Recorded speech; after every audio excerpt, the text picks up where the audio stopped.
제2세션을 시작하겠습니다. 이번 세션에서는 ESG 규제 동향과 이에 대한 기업의 대응 전략을 주제로 세 분의 발표가 준비되어 있습니다. 이번 세션 종료 이후 휴식 시간이 마련되어 있으니 참고해 주시기 바랍니다. 그럼 두 번째 세션의 첫 번째 발표자를 소개해 드리겠습니다. 대한변호사협회 ESG 특별위원회 위원장이신 법무법인 지평의 임성택 변호사님이시고요. EU 옴니버스 패키지의 내용과 국내외 ESG 관련 시사점을 주제로 발표해 주시겠습니다.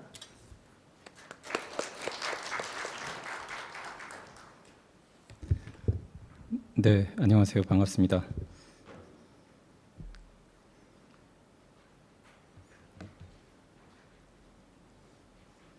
제가 오늘 말씀드릴 주제는 글로벌 ESG의 동향과 기업의 대응이라는 이슈입니다. 트럼프가 집권한 이후에 ESG에 대한 공격이 심화되면서 ESG는 이제 물 건너간 것이 아닌가라는 비관론까지 제기되는 상황에서 아시다시피 유럽연합에서 이제 이른바 옴니버스 프로포절이라는 새로운 제안을 하게 되었습니다. 그래서 한간에 그냥 소문처럼 떠도는 이제 한국 기업은 ESG를 대충 해도 되지 않느냐 혹은 이제 안 해도 되지 않느냐라는 그런 오해에 관해서 오늘 함께 이야기해 보는 시간을 갖도록 하겠습니다. 우선 첫 번째 EU 옴니버스 프로포절에 대해서 이야기를 드리겠습니다. 1919년 12월에 EU 집행위원회 위원장을 맡고 있는 우르줄라 폰데어 라이엔이 취임할 때 이제 한 얘기를 제가 한 편에 적었는데요. 유럽 그린딜을 야심차게 시작을 했죠. 그 당시에 뭐라고 표현했냐면 이것은 유럽의 달 착륙 순간이다라고 얘기했습니다. 그만큼 그린딜은 유럽이 아주 야심차게 출발하는, 실제로 앰비션이라는 단어를 많이 사용했습니다. 2050년까지 유럽 대륙을 세계 최초로 탄소 중립 대륙으로 만들겠다. 그리고 그것을 통해서 일자리를 창출하고 혁신을 일궈 나가겠다라고 했고, 이따가 이제 코트라에서 오신 분이 말씀하신 것처럼 정말로 다양하고 입체적인 이제 지속 가능성에 관한 각종 법규들을 쏟아내기 시작했습니다. 그런데 이제 올 초에 옴니버스 패키지가 발표가 되었습니다. 이때 라이엔 위원장이 이런 워딩을 했습니다. 유럽에서는 지속 가능성과 경쟁력이 함께 가야 합니다. 경쟁력을 강화하고 성장을 촉진하기 위해서 과도한 규제를 개선할 필요가 있습니다. 이렇게 얘기를 했죠. 그래서 등장한 것이 옴니버스 패키지인데요. 맥락으로 보면 작년 6월에 EU 의회 선거가 있었고, 한간에는 뭐 이게 극우파의 약진, 좌파의 축소 뭐 이렇게 평가가 되었습니다. 그리고 이제 24년 9월 새 EU 의회 체제에서 드라기 리포트라는 게 나왔고요. EU 경쟁력의 미래라는 제목의 이제 보고서입니다. 그리고 24년 12월에 폰데어 라이엔이 두 번째로 집행위원장으로 선출되었고, 올 1월에 경쟁력 나침반이라는 것을 발표하기 시작했습니다. 그리고 나서 2월달에 옴니버스 패키지가 나왔죠. 이런 시간적 맥락을 좀 이해하실 필요가 있는데요. 중요한 배경이 되고 있는 우선 드라기 리포트를 잠깐 소개해드리도록 하겠습니다. 유럽 중앙은행 총재를 역임했던 드라기라는 분이 EU 경쟁력의 미래라는 제목의 리포트를 내었습니다. 사실 제가 어디서 얘기했더니 이게 트럼프에 대한 어떤 반사적 행동이냐라고 얘기를 질문하시는 분이 있었는데, 그렇다기보다는 유럽의 오래된 어떤 성장의 정체, 특히 러시아 우크라이나 전쟁 이후 불거진 에너지 위기와 가스값의 폭등, 이런 것들이, 게다가 이제 세계 경제가 블록 경제화되면서 유럽이 상당히 어려워진 것에 우선 첫 번째 원인이 있다고 보겠습니다. 여기 보시는 것처럼 유럽이 GDP가 미국보다 훨씬 많았잖아요. 독일, 프랑스, 이탈리아 뭐 이런 데 합치면 훨씬 많았는데 지금은 절반으로 떨어졌죠. 그 주된 원인을 노동 생산성이나 어떤 규제에서 좀 찾고 있는 것 같습니다. 제가 이 시간을 보고 약간 깜짝 놀랐는데, 이제 이 드라기 리포트에 열거한 노동 시간을 보면 한국 1904시간, 미국 1822시간, 이탈리아 1500, 영국 1500, 프랑스 1400, 독일 1295시간입니다. 우리 막 지금 52시간제에 대해서 부정적인 기업의 반응들도 많고 한데 여전히 한국의 노동 시간은 굉장히 길죠. 어쨌든 유럽이 이런 그 노동 시간이 너무 작고 노동 생산성이 낮아지고 특히 여러 가지 국제 경제 환경의 변화로 경쟁력을 잃게 되는 것에 대한 우려가 있었습니다. 그래서 그럼 어떻게 경쟁력을 일으켜 세울 것인가라는 것이 이제 올 초에 나온 이른바 경쟁력 나침반입니다. 그래서 뭐 여러 가지 3대 과제, 뭐 5대 기반 조처 이런 거를 하기 시작했는데요. 그 중에 하나가 이제 탈탄소화와 경제 성장의 동시 추진이라는 게 들어와 있습니다. 우리가 그린 딜은 많이 알고 있지만 클린 인더스트리얼 딜이라는 말은 처음 들어보신 분이 있을 텐데 클린 인더스트리얼 딜이라는 표현을 쓰기 시작했습니다. 종래에 이제 탈탄소화를 강조했다면 이제는 이것이 경제 성장과 동시에 가야 된다라는 아까 지속 가능성과 경쟁력이 함께 가야 된다라는 그런 맥락의 일환입니다. 그리고 그것을 위한 기반 조처로 첫 번째가 규제를 완화하겠다라고 되어 있습니다. 그래서 나온 것이 올 2월에 이제 옴니버스 프로포절입니다. 옴니버스 프로포절은 제안입니다, 말 그대로. 그래서 유럽에 여기 파란색으로 나와 있는 5가지 법률, 지속가능성 보고지침, 그리고 지속가능성 실사지침, 텍소노미, CBAM, 탄소국경 조정제도죠. 그리고 인베스트 EU라는 5가지 ESG 관련된 법률을 완화하는 개정을 제안하는 그런 프로포절입니다. 대표적으로 CSRD와 CSDD에 대해 설명을 드릴 예정입니다. CSRD는 아시다시피 지속가능성 리포팅 디렉티브이고요.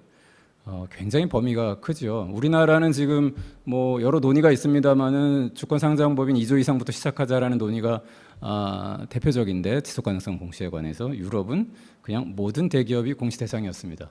그리고 유럽의 대기업의 기준은 굉장히 한국보다 넓어서 근로자 수 250명 초과. 물론 이제 다른 기준을 합해서 2가지 기준을 충족해야 되는데요. 근로자 수 250명 초과면 한국에서는 그냥 중소기업일 텐데 이렇게 굉장히 기준이 넓습니다. 그리고 EU 영내에 예를 들어서 뭐 현대자동차 유럽이라고 하면 당연히 적용이 될 거고요. 그런데 유럽에 어떤 지사나 공장을 두지 않고 그냥 무역만 하는 회사도 예컨대 영내 매출이 1억 5천만 유로 이상이면 적용이 되었습니다. 그런데 이번에 옴니버스 패키지의 프로포절에 따르면 공시 대상을 CSDD의 공시 대상으로 이제 바꿨고요. 1,000명 초과, 순매출 5천만 원 유로 이러이러한 조건 거기다가 비EU 기업의 경우에는 4억 5천만 원 유로를 유럽에 파는 경우에 이제 적용을 했습니다. 그만큼 적용 범위를 굉장히 축소해서 예측하기에는 공시 당초 법안의 이제 공시 대상 범위에서 80%가 줄어들 것이다. 그러니까 20%만 이제 공시 의무를 질 것이다라고 이 부분이 사실은 굉장히 유럽 내에서도 논쟁이 되고 있고 뜨거운 논란을 일으키고 있습니다. 그리고 이제 공시를 이제 26년, 27년 연차적으로 하기로 한 공시를 2년 유예했고요. 다만 이제 유럽의 공시의 특징은 이른바 이중 중요성이라고 해서 국제적으로 흔히 가고 있는 단일 중요성, 재무 중요성을 기반으로 하는 중요성 기준이 아닌 이중 중요성을 채택하고 있고 이것이 매우 의미 있는 것인데 이것은 여전히 유지를 하고 있고요. 인증에 대해서는 약간 후퇴된 태도. 이제 공시를 하면 공시를 이른바 검증해야 되지 않습니까? 그것이 인증이고 이제 회계 리포팅을 하면 회계 감사를 하듯이 똑같이 지속 가능성 리포팅을 하면 지속 가능성에 관해서 이제 인증을 하는 것인데 검증을 하는 것인데 그것에 관해서도 약간 완화하고 있고요. 이제 공시를 할 때 보면 이제 공급망을 포함하지 않습니까? 그럼 나랑 거래하는 협력 업체의 정보를 이제 받아서 공시를 해야 되는데 그 정보의 범위도 굉장히 좁혀 놓았습니다. CSDD 지속 가능성 실사 지침도 완화를 했는데요. 우선은 뭐 의무 이행 일정을 27년에서 1년 유예했고요. 책임을 좀 완화했습니다. 예를 들어서 그 종전에는 전 세계 순매출액의 5%를 상한으로 하는 이제 페널티를 물게 했었는데 순매출액의 5%면 굉장히 세잖아요, 그렇죠? 그런데 이것을 삭제하는 대신에 다만 각국이 금전적 제재의 최고 한도를 설정해서는 아니 된다라는 마지노선을 그냥 두었습니다.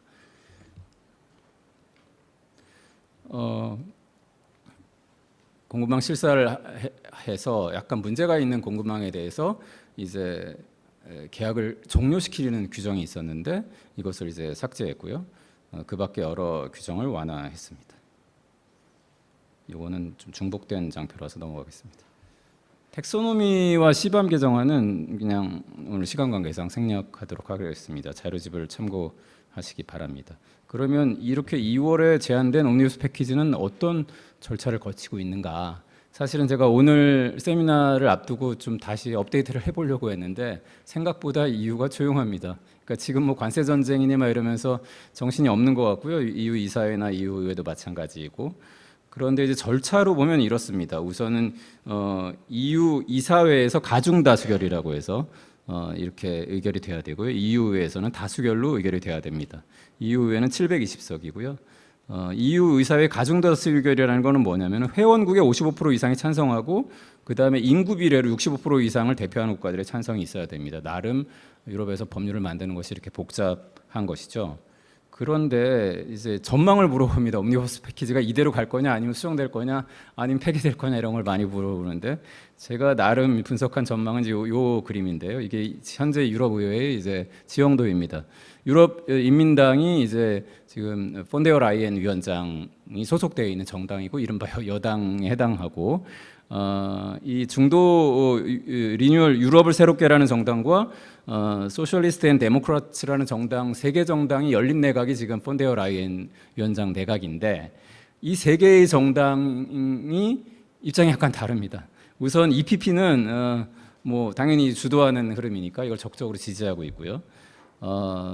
그런데 소셜리스트 앤 데모크라트 한국에서는 뭐 사회주의 진보동맹이라고 분류하는데 좌파적 성향을 가지고 있습니다. 그런데 여기는 상당히 반대하는 입장입니다.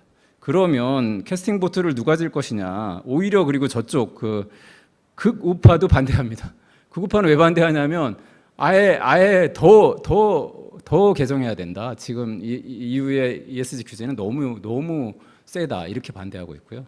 아예 좌파 더 레프트를 포함해서는 이건 말도 안 되는 후퇴다. 라고 이제 얘기하고 있습니다. 그래서 중간에 이제 이 정당, 이른바 중도 좌파와 중도 우파의 정당들의 스탠스가 중요한데 리뉴 유럽은 약간 모호한 태도를 취하고 있습니다. 원칙적으로 지지하지만 높은 기준이 유지되어야 한다 이렇게 얘기하고 있습니다. 그래서 제가 생각하기에는 그러면 이해관계자들은 어떤 입장인가를 잠깐 보면은요. 우선 투자자들은 아시다시피 지속가능 경영과 ESG에 대해서 가장 적극적인 그룹은 투자자들입니다. 그래서 역시 옴니버스 패키지를 반대하고 있고요. 후퇴다 이거는. 그래서 종래 이제 야심찬 목표를 보존할 것을 촉구하는 성명을 내기도 했습니다. 대기업들은 어떤 입장일까? 한국 같으면 이 완화하는 개정 박수칠 일입니다. 환영했을 텐데 유럽의 대기업들은 오히려 반대하는 입장입니다. 그 이유는 뭐냐면 이미 준비 많이 했고 다 하고 있는데 이제 와서 막 이렇게 하라고 하면 오히려 혼란스럽다라는 입장이고 시민단체에서는 반대하는 시민단체가 많습니다. 다만 중소기업들과 여러 이제 이런 쪽에서는 이제 찬성하는 입장이고요. 그 밖에 여러 의견들은 이것을 참고하시기 바랍니다.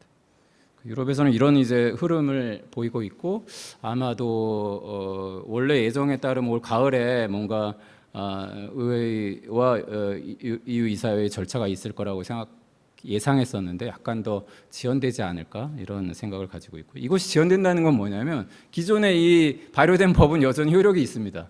이거는 프로포절에 불과하기 때문에 개정 전까지는 기존의 법이 효력이 있어서 혹시나 이 옴니버스 프로포절을 보고 일부 예컨대 유럽에 나가 있는 한국의 중소기업들이 공시 준비하다가 드롭하고 이랬는데 그러시면 안 된다라는 말씀을 드리고 싶습니다. 그러면 미국은 어떤가 잠깐 살펴보겠습니다. 아까 제가 폰데어 라이엔 위원장 취임 당시에 혹은 최근에 발언을 얘기 드렸는데 이건 이제 트럼프의 이제 발언인데 트럼프는 특히 DEI와 이런 기후 행동에 관해서 집중 포화를 날리고 있습니다. 우리는 그린 뉴딜을 끝내고 전기차 의무를 철회할 것입니다. 오늘부터 미국 정부의 공식 정책은 남성과 여성 두 가지 성만 있습니다. 이런 식의 이제 발언을 이제 트럼프가 쏟아냈죠. 그리고 불공평하고 일방적인 파리 기후 협정에서 즉시 철수할 것이다라고 하면서 실제 파리 협정에서 탈퇴하였습니다. 그러면 흔히 이제 트럼프는 전방위적으로 그럼 ESG를 하지 말자는 거냐? 라고 오해하기 쉬운데 제가 이렇게 노란 표시를 한 것이 트럼프가 현대 집중 포화를 날리고 있는 ESG 필라입니다. ESG는 아시다시피 되게 다양한 이슈들을 담고 있잖아요. 그런데 트럼프는 기후위기 대응과 에너지 전환, 그리고 소셜에서는 이른바 DEI, 다양성, 형평성, 포용성 부분에 집중해서 안티 무브먼트를 하고 있습니다. 반면 예를 들어서 최근에 한국에 이제 그 염전에서의 강제노동 이슈를 이유로 페널티를 부과한 것처럼 통상 과정에서는 오히려 인권이나 강제노동을 지렛대로 삼으려는 그런 흐름도 보일 거라고 생각합니다. 그래서 이제 환경에서 이제 이러저러한 계속 행정명령을 하면서 드릴 베이비 드릴이라는 구호가 제일 인상적인데 파고 또 파서 석유와 가스를 채굴할 것이다라는 거죠. 안티-DEI 굉장히 논쟁적으로 초기에 아주 이슈가 있었습니다. 차별을 해소하기 위한 DEI를 오히려 불법적이고 부도덕한 차별이라고 단정하고 있는 것이 트럼프 정부의 인식입니다. 그러면 아까 이 두 가지 안티 ESG 전선 외에 어디까지 트럼프는 안티 ESG 전선을 확장할 것인가? 그걸 이제 예측해 보기 위해서 제가 바이든 정부 당시에 공화당 주지사가 있었던 주 정부에서 했던 안티 ESG 활동을 몇 가지 정리해 보았는데요. 주로 이제 미국은 시장 중심이고 이제 작은 정부를 지향하고 있지 않습니까? 그러다 보니까 주 정부가 투자하거나 거래할 때 ESG 요소를 삼는 것에 대해서 금지한달지, 아니면 ESG 투자에 관해서 뭐 소극적이랄지, 아니면 SEC라고 이제 증권 거래위원회에서 이제 기후 공시 기준을 만들었는데 그게 이제 소송을 제기해서 이제 집행정지가 되어 있었거든요. 근데 그거에 대해서 이제 항소하는 것을 포기했습니다. 이 얘기는 뭐냐면 그냥 기후공시 규정이 집행정지되어 있는데 더 이상 다툼을 이제 벌이지 않는 것으로 사실상 기후공시를 포기하는 이런 지금 모습을 나타내고 있습니다. 자, 마지막으로 시사점과 한국 기업의 대응에 대해서 말씀드리겠습니다. 이후의 옴니버스 패키지는 뭐 우여곡절을 거치면서 일정한 내용으로 입법화되리라고 예상합니다. 그런데 이것을 지속가능성 이니셔티브의 중단으로 보아야 하느냐? 그렇지 않습니다. 이건 조정으로 봐야 하고요. 폰데어 라이엔 위원장도 유럽연합이 의심의 여지 없이 그린딜의 목표의 진로를 현저히 고수하고 있다. 이건 분명히 밝히고 있다. 이건 EU의 강점이다라고 얘기하고 있고요. 옴니버스 프로포절에 대한 Q&A에서도 이를 명확히 하고 있습니다. 그래서 EU는 경쟁력과의 조화를 위해서 지속 가능성에 관한 이제 이른바 탑다운의 규제를 일부 완화하지만 여전히 지속 가능성을 성장의 동력으로 조화롭게 가려고 하는 노선은 유지할 것이다라고 생각되고요. 미국은 어떠냐? 이건 이제 미국에 있는 뭐 여러 기관들, 자산운용회사나 시들리는 이제 로펌이기도 한데 거기에서 트럼프의 안티 ESG에 대해서 어떻게 보고 있는지를 제가 이제 발췌한 것인데요. 제일 대표적으로 저는 딱 정확한 말이 이제 톰슨 로이터에서 정리한 트럼프 2기는 ESG의 종말이 아니라 오히려 전환점이다라고 얘기하는 것이 인상적이었습니다. 시들리는 이제 대형 로펌인데 뭐라고 얘기하냐면 미국이 저탄소 미래에 관한 이런 것을 이제 벗어나면 오히려 중국이 그런 기후 행동에서 리더십을 발휘하려고 할 것이다라는 것을 우려하기도 하죠. 그리고 이제 SMA 자산운용사의 이제 전문가가 이렇게 얘기합니다. 기업은 여전히 에너지 효율적이고 회복력 있는 기술을 계속 도입할 것이다. 아무리 트럼프가 석유, 가스 얘기해도 심지어 가스 회사들도 이제 그 어떤 경제성 이런 것 때문에 지금 이제 주춤하고 있습니다. 그래서 결국 기후와 관련된 기업의 여러 행동은 계속 이어질 것이다라고 평가를 하고 있습니다. 실제로 이제 하버드 로스쿨 지배구조 포럼에서는 기후위험 관리를 여전히 기업들이 중시하고 있다라는 걸 통계로 보여주고 있고요. DEI는 어떻게 될 것이냐, 사실은 가장 극명하게 트럼프가 이제 얘기하고 심지어 여기 보면 이제 애플은 꽉 집어서 문제제기까지 했었는데요. 이렇게 그래서 DEI를 좀 약간 후퇴하는 기업들도 있고 여전히 DEI를 견지하는 기업들도 있습니다. 근데 실제로 이해관계자들은 어떤 입장일까? 사실은 애플이 올 2월달에 주주총회에서 DEI 이니셔티브를 삭감하라는 안티 DEI 측에서 주주 제안을 했는데 97%가 그걸 반대했습니다. 그러니까 이제 이것이 여전히 이해관계자들의 생각이 아닐까라고 보여집니다. ES 투자는 어떻게 될 것인가? 이것도 여러 이제 리포트가 투자사가 좀 줄기는 하지만 뭐 투자액은 더 투자 자산은 늘고 있다라고 얘기하고 있고요. ES 투자가 단순히 어떤 사회 문제를 해결하거나 환경을 보호하기 위한 어떤 선의에 의한 무슨 기부가 아니지 않습니까? ES 투자는 기업의 지속 가능성을 고려한 이익을 얻기 위한 투자자의 행동이거든요. 그러니까 이것은 줄지 않을 것이다라고 예측하고 있습니다. 요거는 좀 말씀을 드리고 싶었는데 최근에 나온 이제 스테이트 오브 프로페션 ESG 업무를 하고 있는 이제 전 세계 이제 담당자들한테 설문조사를 했습니다. 최근 국제사회의 변화에 따라 지속가능성 예산이 감소했는지. 한국은 사실은 트럼프 이후에 작년에 예산이 많이 줄었거든요. 심지어 부서 이름을 바꾸거나 뭐 이런 데도 많이 있었는데 전 세계적으로 볼 때 감소한 데 2%, 오히려 증가시킨 데가 47%, 유지한 데가 50%라는 거고요.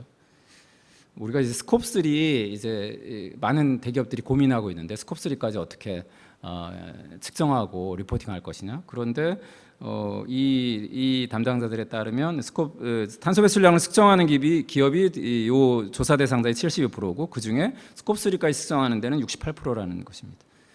이 마지막이 저는 더 중요한데 CEO가 지속 가능성이나 이런 분야에 어떻게 인게이지하느냐. 28.2%는 서포팅을 한다. ESG에 대해서 능동적으로 고려하고 CEO가 행동을 유도한다라는 거고요.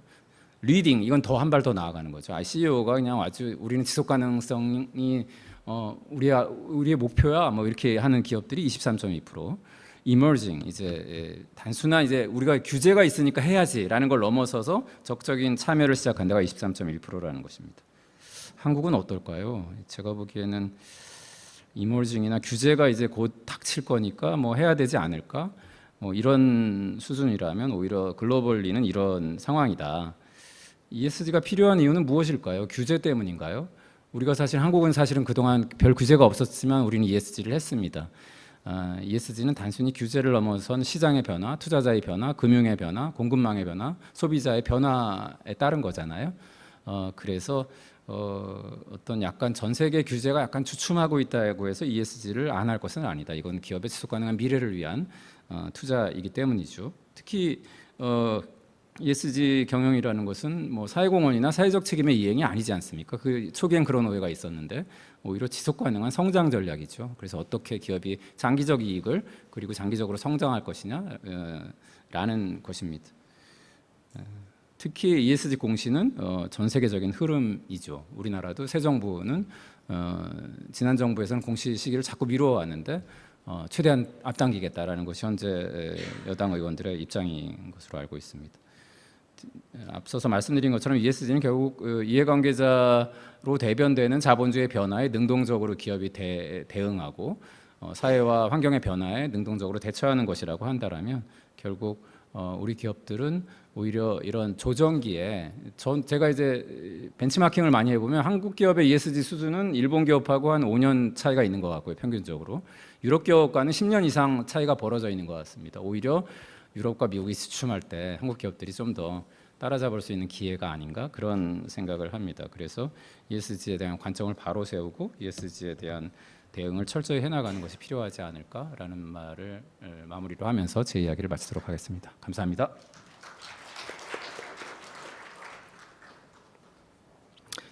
네, 임성택 변호사님께서 최근 발표되어 우리 기업들도 큰 관심을 가지고 있는 EU 옴니버스 패키지 개정안의 주요 내용부터 최근 동향, 시사점까지 자세하게 설명해 주셨습니다.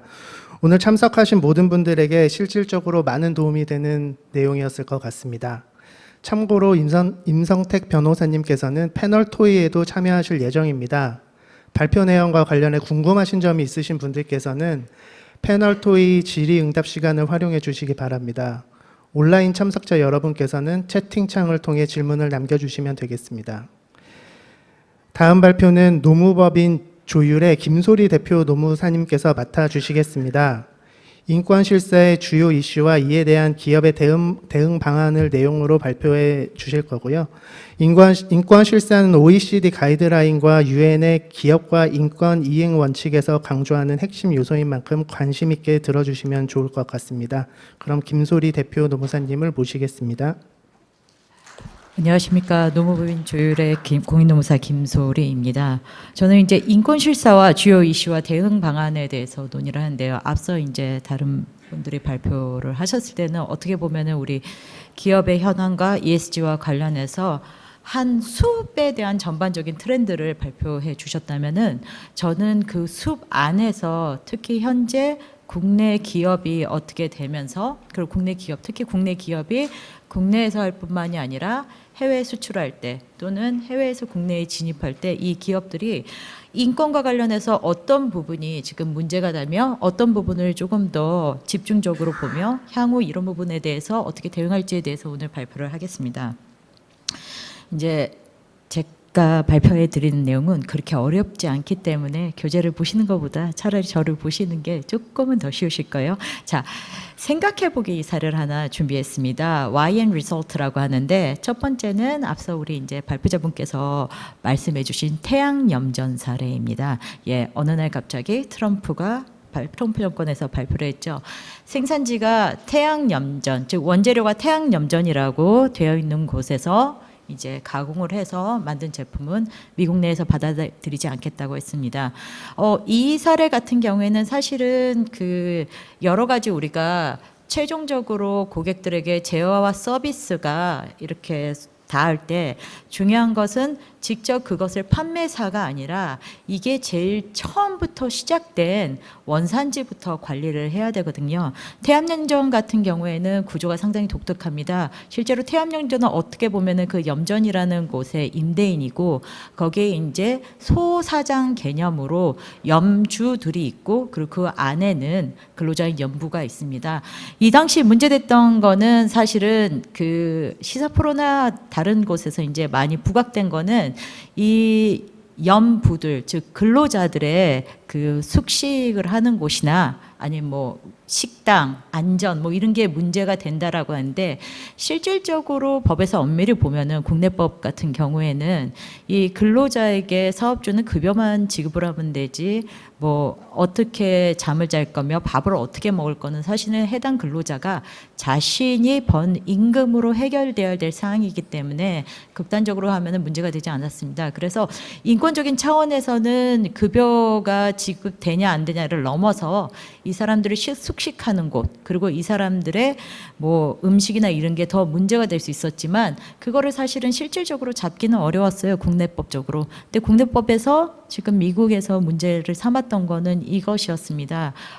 임금 체불이 문제가 되었었거든요. 실제로 이 염부들 우리 근로자들 같은 경우에는 지적장애인들이 상당히 많았어요. 지적장애인들이 많았기 때문에 염주의 입장에서는 본인들이 그 근로자들의 급여 통장을 전부 다 급여 통장과 그 다음에 체크카드를 보유하면서 실제로 급여는 형식적으로는 급여를 지급했다고 하더라도 실질적으로는 이게 근로자들한테 지급된 게 아니라 우리 그 염주들이 그 급여를 가지고 본인들이 유용했던 경우들이 있었고 그다음에 두 번째로는 근무 시간이 지나치게 장시간이었어요. 장시간 근로도 문제되었지만 그 장시간 근로 대비하여서 최저임금에 미달이 돼서 전국적으로는 임금체불이 발생된 것이었습니다.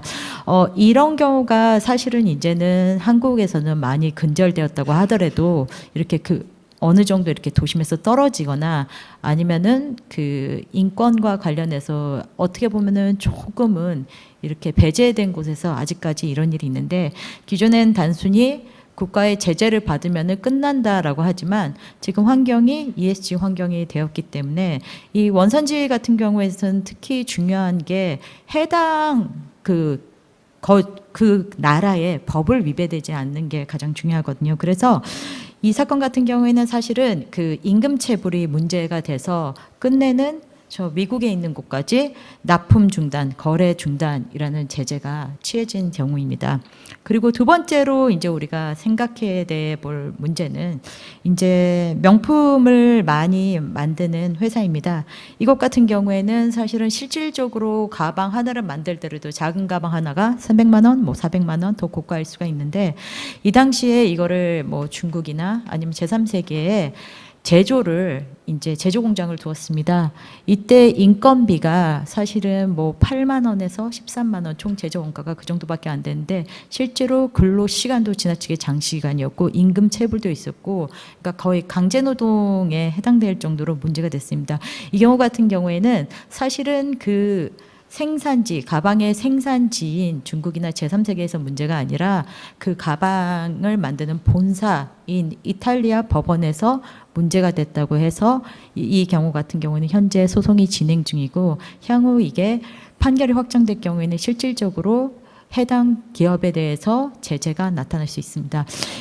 이 두 가지를 보시면 아마 우리가 ESG와 관련해 가지고 이런 게 공급망의 관리가 특히 공급망이 많아지면 많아질수록 각 공급망 단위별로 인권과 관련해서 그냥 무시하고 제품 또는 서비스만을 본 게 아니라 해당 공급망, 즉 우리가 협력사라고 하죠. 그곳이 최소한 그 회사가 있는 법에 그 나라의 법을 준수하는 최소한의 기준을 갖춘 곳과 거래를 해야 되는 게 왜 필요한지에 대해서 알 수 있는 사례이기 때문에 제가 극단적으로 두 가지 사례를 한번 여러분들한테 보여드린 거고요.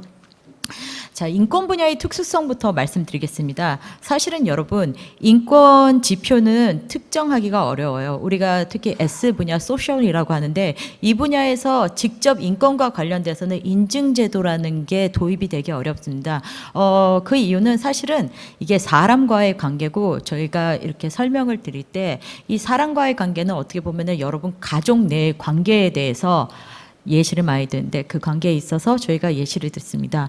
당신이 속해 있는 가족이나 개인적인 관계가 객관적으로 측정을 하였을 때 높은 지수가 산출이 될 수 있습니까? 라고 저희가 질문을 드릴 때 제대로 답변할 수가 없어요. 왜냐하면은 그 부분에 대해서는 사실은 우리가 양적인 평가보다는 내가 지금 만족하고 내가 지금 좋고 그러면은 좋은 거 아니야? 이런 게 많거든요. 사실은 인권 분야에서도 그런 게 많이 작용되고 있습니다. 저희가 이제 기본적으로 특히 국내 대기업이나 중견기업 같은 경우 또는 다국적 기업 같은 경우에는 어느 정도 국내 법이나 인권과 관련된 기본 가이드라인을 잘 지켜져 있는데 특히 이게 공급망의 가장 아래 단계인 원재료를 만드는 곳부터 시작해 보면요. 사실은 인권과 관련돼 가지고 지표가 최소한의 가이드라인조차 지켜지지 않거든요. 특히 그런 이유는 사실은 그곳의 문화와도 많이 관련되어 있고요. 그리고 그런 것에 대해서 되게 쉽게 생각하는 거예요. 우리가 예를 들어서 가족 간에 뭐 그럴 수 있지. 거의 이 정도로 뭐 그 정도야 이게 문제가 되겠어? 라는 인식이 상당히 많거든요. 그래서 사실은 인권과 관련돼서는 저희가 지표를 만드는데 한계가 있지만 그 지표 자체도 최소의 지표고 이게 사실은 준수를 해야 됩니다라고 말씀드려도 이거를 너무 쉽게 간과되는 경향이 있어가지고 사실은 인권 분야가 저희가 실사를 나오면은 그거에 대해서 이게 이 정도는 갖춰야 되는데 왜 안 됩니까? 라고 말씀드리면은 가장 먼저 하는 게 뭐 굳이 이런 것도 갖춰야 되나요? 이런 게 많거든요. 특히 다시 한번 말씀드리지만 가장 밑에 있는 원재료 공급 또는 생산지에서 그런 게 가장 많이 나타나고 있습니다. 그리고 두 번째 같은 경우에는 인권 침해 시에는 회복의 어려움이에요.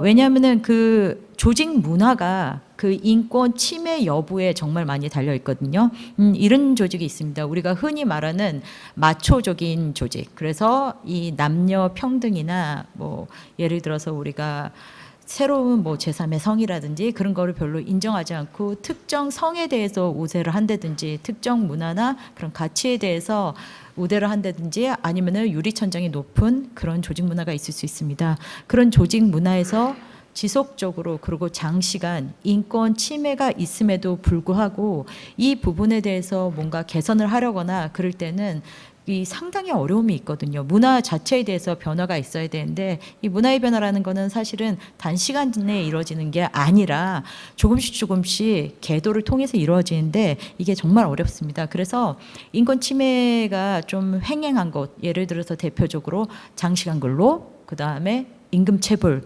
또는 안전 관련해서 안전에 대해서 인식이 희박한 곳, 이 세 가지가 가장 대표적인 유형인데 이런 사업장, 이런 기업에 저희가 실사를 나갈 때는 사실은 저희가 말이 안 통한다고 하는 경우도 있을 수가 있거든요. 왜냐하면 이것 자체에 대해서 문제의식이 상당히 희박합니다. 그리고 국가별로 그 나라의 문화가 반영됐기 때문에 국제표준이 일률적으로 적용하는데 한계가 있고 기준이 다양합니다. 제가 이런 예시를 한번 들어볼게요. 몇 년 전에 이제 제가 ESG 관련해서 책을 쓰는데 같이 공동 집필하시는 분들이 저에게 사례를 하나 주셨어요. 미국에 있는 현대 자동차 공장 내에서 아동에 대한 강제 노동이 문제가 되었다는 기사가 하나 나와 있어요. 그래서 야, 이렇게 그 대기업에서도 이런 게 문제되고 어떻게 가장 기본적인 아동의 인권, 아동의 근로에 대해서 이런 인권 침해가 발생할 수 있느냐라고 해서 이제 저희가 갑론을박을 한 게 있는데 제가 실제로 그 사례를 자세히 읽어봤는데 이런 겁니다. 제가 이제 해당 주나 그 국가의 법에 대해서는 자세히 모르는데 거기서는 이제 일정 연령 이하의 연소 근로자 같은 경우에는 중장비를 운행을 못하게 되어 있었어요. 근데 우리나라의 법에 따르면은 우리나라 같은 경우에는 만 15세 이상, 만 18세 미만 연소자 같은 경우에는 근로 시간에 대한 규제가 있고 심야 근로만 금지되어 있거든요. 실제로 해당 근로자가 예를 들어서 지게차를 운전을 하였다고 해서 지게차가 제가 면허가 있어야지만 운전을 하는지 정확히는 알 수 없지만 지게차를 운전을 했다고 해서 아동에 대한 강제 근로나 아동에 대해서 혹사했다고 저희는 보지 않거든요. 하지만 이걸 그대로 미국에서 그 당시에 봤을 때는 해당 연소 근로자가 그 근로에 대한 나이가 문제가 아니라 특정 중장비를 운행하였다고 하여서 그분이 아동 근로와 관련해서 법 위반 사실이 있다고 하였습니다. 그거를 봤을 때 우리가 나라별로 사실은 금지의 대상이 상당히 다르거든요. 특히 인권 같은 경우에는 해당 국가의 문화와 처한 환경을 그대로 반영해서 법제화하기 때문에 사실은 이거를 우리나라에서는 위반이 안 되는데 그 나라에서는 뭐 위반이 된다. 이걸 어떻게 해야 되나요? 라는 질문이 정말 많이 들어오는 것처럼 국제표준이라는 게 사실은 최저의 가이드라인이 있을 뿐 우리가 공통적인 기준을 도출하기에는 상당히 어려운 부분이 있습니다. 그리고 얼마 전에도 이제 많이 안 돼 노동법 여기서 노동법이라는 거는 우리 노동과 관련된 인권, 산업 안전과 관련돼요. 페널티가 강화되고 있습니다. 사실은 한국이 장시간 근로가 문제되고 안전보건 체계에서 문제가 많이 된다. 이거는 한국이 문제가 된다는 거는 우리 OECD에 가입 국가들 기준으로 하지 글로벌적으로 했을 때는 다른 이제 OECD에 가입이 되지 않거나 G7, G20 안에 들어가 있지 않는 나라를 봤을 때는 이게 문제가 될 수 있을까? 그렇게 어렵나? 근데 사실은 지금 한국이 우리나라의 어떠한 처한 위상이나 그런 거를 고려해 봤을 때 장시간 근로 또는 산업안전에 있어서 사실은 조금 더 제재가 강화돼야 되는 거는 맞습니다.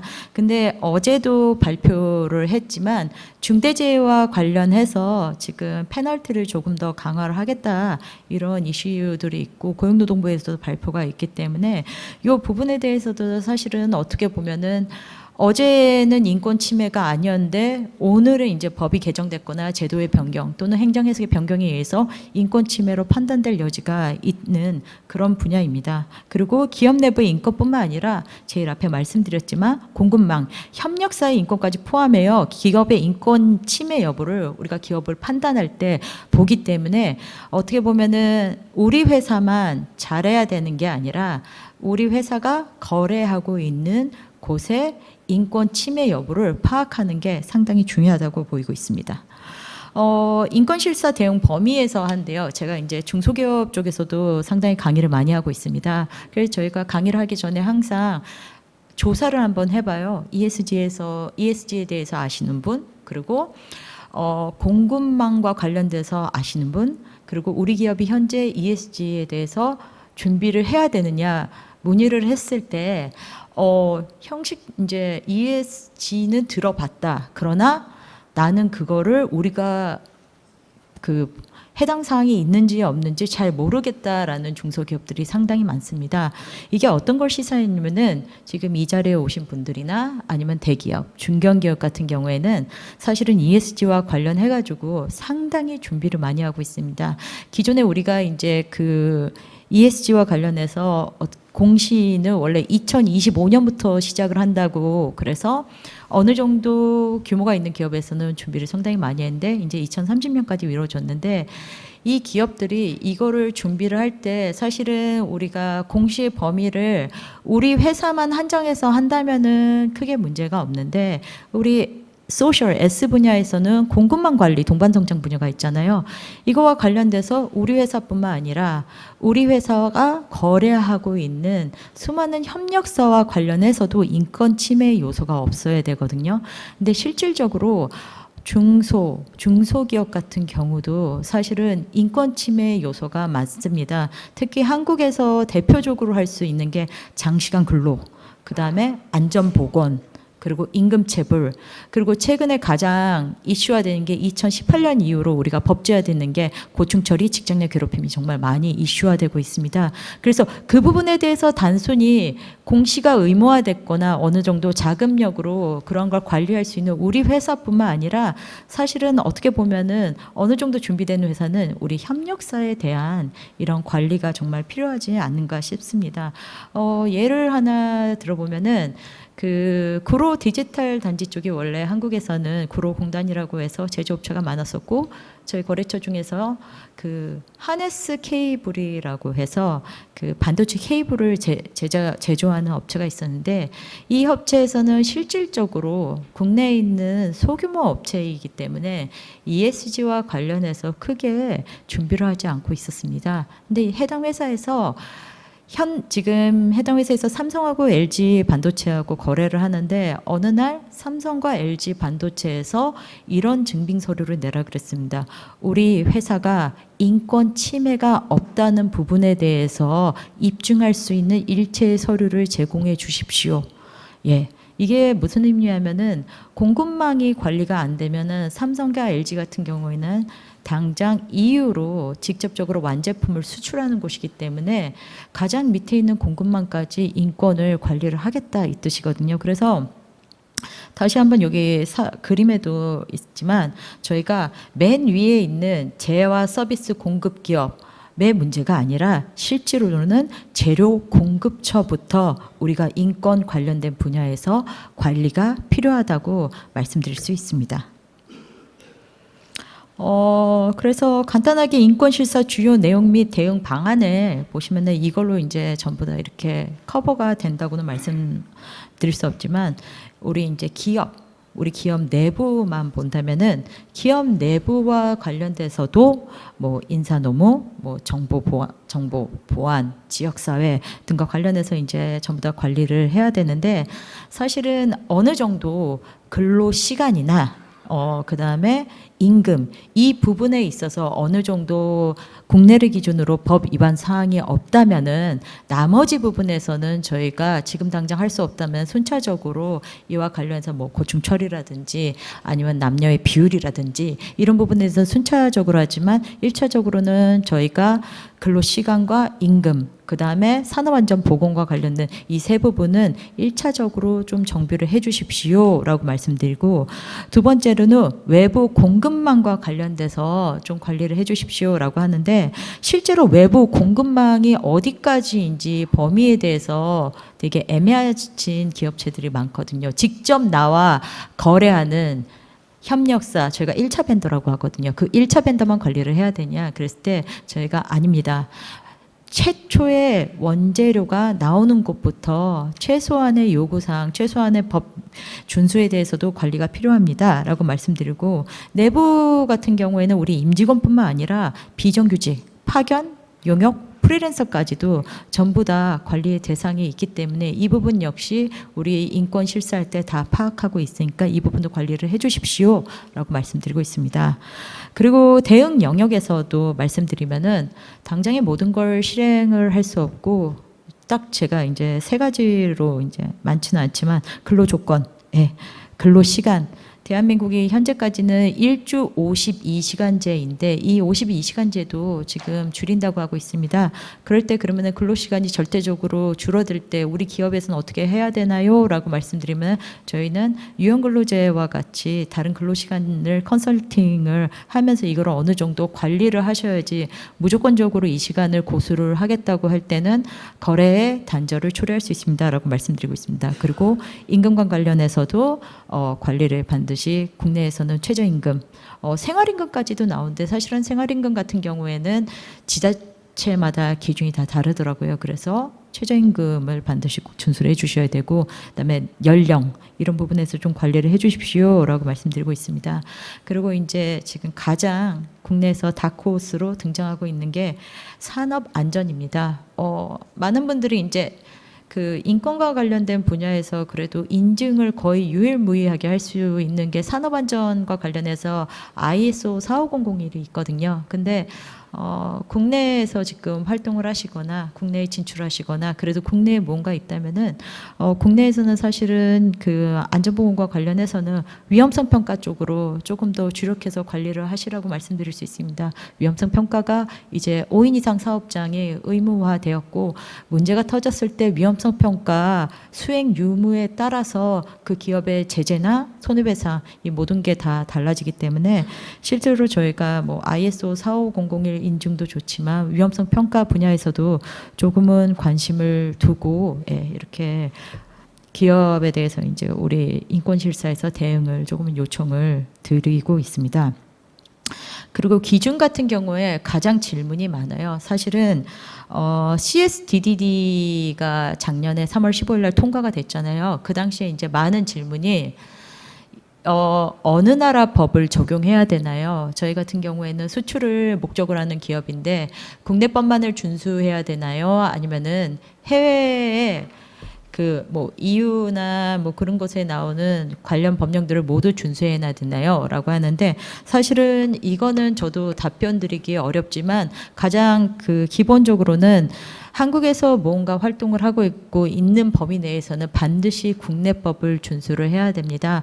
맨 처음에 저희가 이렇게 보았던 태양염전 사례 같은 경우에는 그 태양염전에서 임금체불이 됐다는 게 미국의 법 위반이 아니라 국내 근로기준법상의 임금체불이거든요. 그래서 그거를 미국에서 픽해서 이게 문제가 된다. 그래서 저희가 뭐 생산지가 뭐 예를 들어 인도라면은 인도에 있는 인권과 관련된 법을 준수된 그런 기업, 그런 공급망과 거래를 하셔야 됩니다. 지금 현재는 이렇게 하고 있거든요. 왜냐하면은 그 우리가 1차적으로 뭐 속지주의냐 속인주의냐 이 문제도 있고 국제법상의 문제도 있지만, 기본적으로 법의 기본 원칙에서 우리가 다 해당 다른 나라와 또는 국제 조약과 관련해서 뭐 비준하거나 동의하지 않는 이상은 직접적으로 국내에 적용되기는 어렵습니다. 다만 우리나라의 지금 현재 국내법을 준수하면서 이제 저희가 뭐 여기서 나왔듯이 그러니까 ILO 국제 노동기구에 있는 지침이나 아니면은 뭐 UN 기업 인권 이행 지침, 그다음에 OECD 가이드라인 등과 같이 이런 거를 사실은 강제력이 없는 부분이 많아요. 단지 권고 아닐 뿐인데, 그래도 아직까지는 뭐 추후에는 변경됐지만 우리 개별 이런 인권 지침과 관련해서 준수가 되지 않았다라는 거는 그냥 미준수로 보지만 준수가 됐다라고 한다면은 강제력은 없지만 그 기업과 거래를 하거나 그 기업을 평가를 할 때 플러스적인 요인으로 반드시 발생할 수 있습니다. 그래서 그런 부분에 의해서는 저희가 사실은 되도록이면 1차적으로는 국내에서 뭔가 거래를 뭐 제조를 하든 어떻게 하든 국내의 법을 1차적으로는 준수를 하고 나아가서 이제 국제적인 표준이나 지침, 권고사항에 대해서 따라갈 수 있는 한도 내선 최대한 그 따라가는 방향으로 그렇게 하는 게 더 낫다라고 저희는 그렇게 말씀드리고, 사실은 이게 법이 또 변경되고 그다음에 적용 범위가 변경이 된다면은 뭐 이렇게 적용하세요라고 하는데, 현재까지는 아직까지 그 가이드라인, 권고이기 때문에 1차적으로는 국내에서 활동을 할 경우에는 국내법을 1차적으로 조금 준수를 먼저 하시는 게 필요할 듯합니다라고 말씀드리고 있습니다. 그리고 제가 이제 질문을 한 가지 받았는데, 어떤 분야에서 특히 공급망과 관련해서 많이 준비를 해야 되나요?라고 하는데, 이거는 그 실질적으로 제조하는 기업들 같은 경우에는 문제가 되는 게 해외 수출에 이제 이슈가 있기 때문에 그 수출을 해서 최종적으로 판매하는 해당 국가의 관련 인권 관련 법들도 문제가 되지만, 제조 같은 경우에는 제조 설비가 국내에 있는 경우가 상당히 많습니다. 그리고 원재료 같은 경우도 국내외에서 받기 때문에 제조 같은 경우에는 사실은 여러 단계의 공급망들도 있고, 그거와 관련해서 일일이 이거를 다 챙겨서 보셔야 돼요. 그리고 제조 같은 경우에는 전통적으로 근로시간이 지나치게 장시간인 게 문제점, 그 다음에 안전보건 파트에서 상당히 문제점이 있거든요. 단적인 예로 저희가 SPC 같은 경우에는 지금 이렇게 끼임 사고가 매년 발생하고 있어서 사망자가 발생하고, 최근에 이제 대통령이 SPC 본사에 방문을 해서 문제되는 걸 지적을 했는데, 제조사 같은 경우에는 사실은 그게 가장 문제되고, 국내에 그냥 있다고 한다면은 저희 같은 경우에는 가장 문제가 되는 게 건설 업종이 상당히 문제가 됐습니다. 특히 건설 업종 같은 경우에는 사망 사고가, 산업재해가 상당히 많이 발생되기 때문에 그 중대재해처벌법도 강화한다, 뭐 이런 이슈도 있고, 실질적으로 그 중대재해처벌법 1호라고 했던 산표 시멘트 같은 경우에는 그 당시에 지금 아직까지도 산표 시멘트 사건은 법원에서 계류되고 있고, 그리고 그 사건 이후에도 산표 시멘트에서 중대재해가 발생했다고 합니다. 그래서 그 2022년 이후에 산표 시멘트 기업 평가에 있어서 특히 인권 분야에서는 상당히 낮은 점수를 지금 보이고 있기 때문에, 그런 부분에 있어서 조금 업종별로 특히 사람이 많이 들어간다거나 아니면은 어떻게 그 협력사들이 조금 많은 그런 업종 같은 경우에 조금 더 유의해서 보셨으면 좋겠습니다. 제가 준비한 내용은 여기까지입니다. 감사합니다.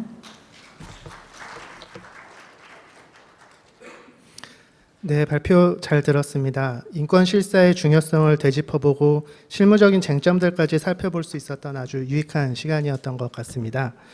오늘 세미나의 마지막 발표는 대한무역투자진흥공사 통상협력팀의 현다정 과장님께서 맡아주시겠습니다. 우리 기업의 경영 실무에 직접적인 영향을 주는 주요 이슈들을 중심으로 EU ESG 통상 정책에 대한 전반적인 이해를 돕는 내용을 준비해 주셨습니다.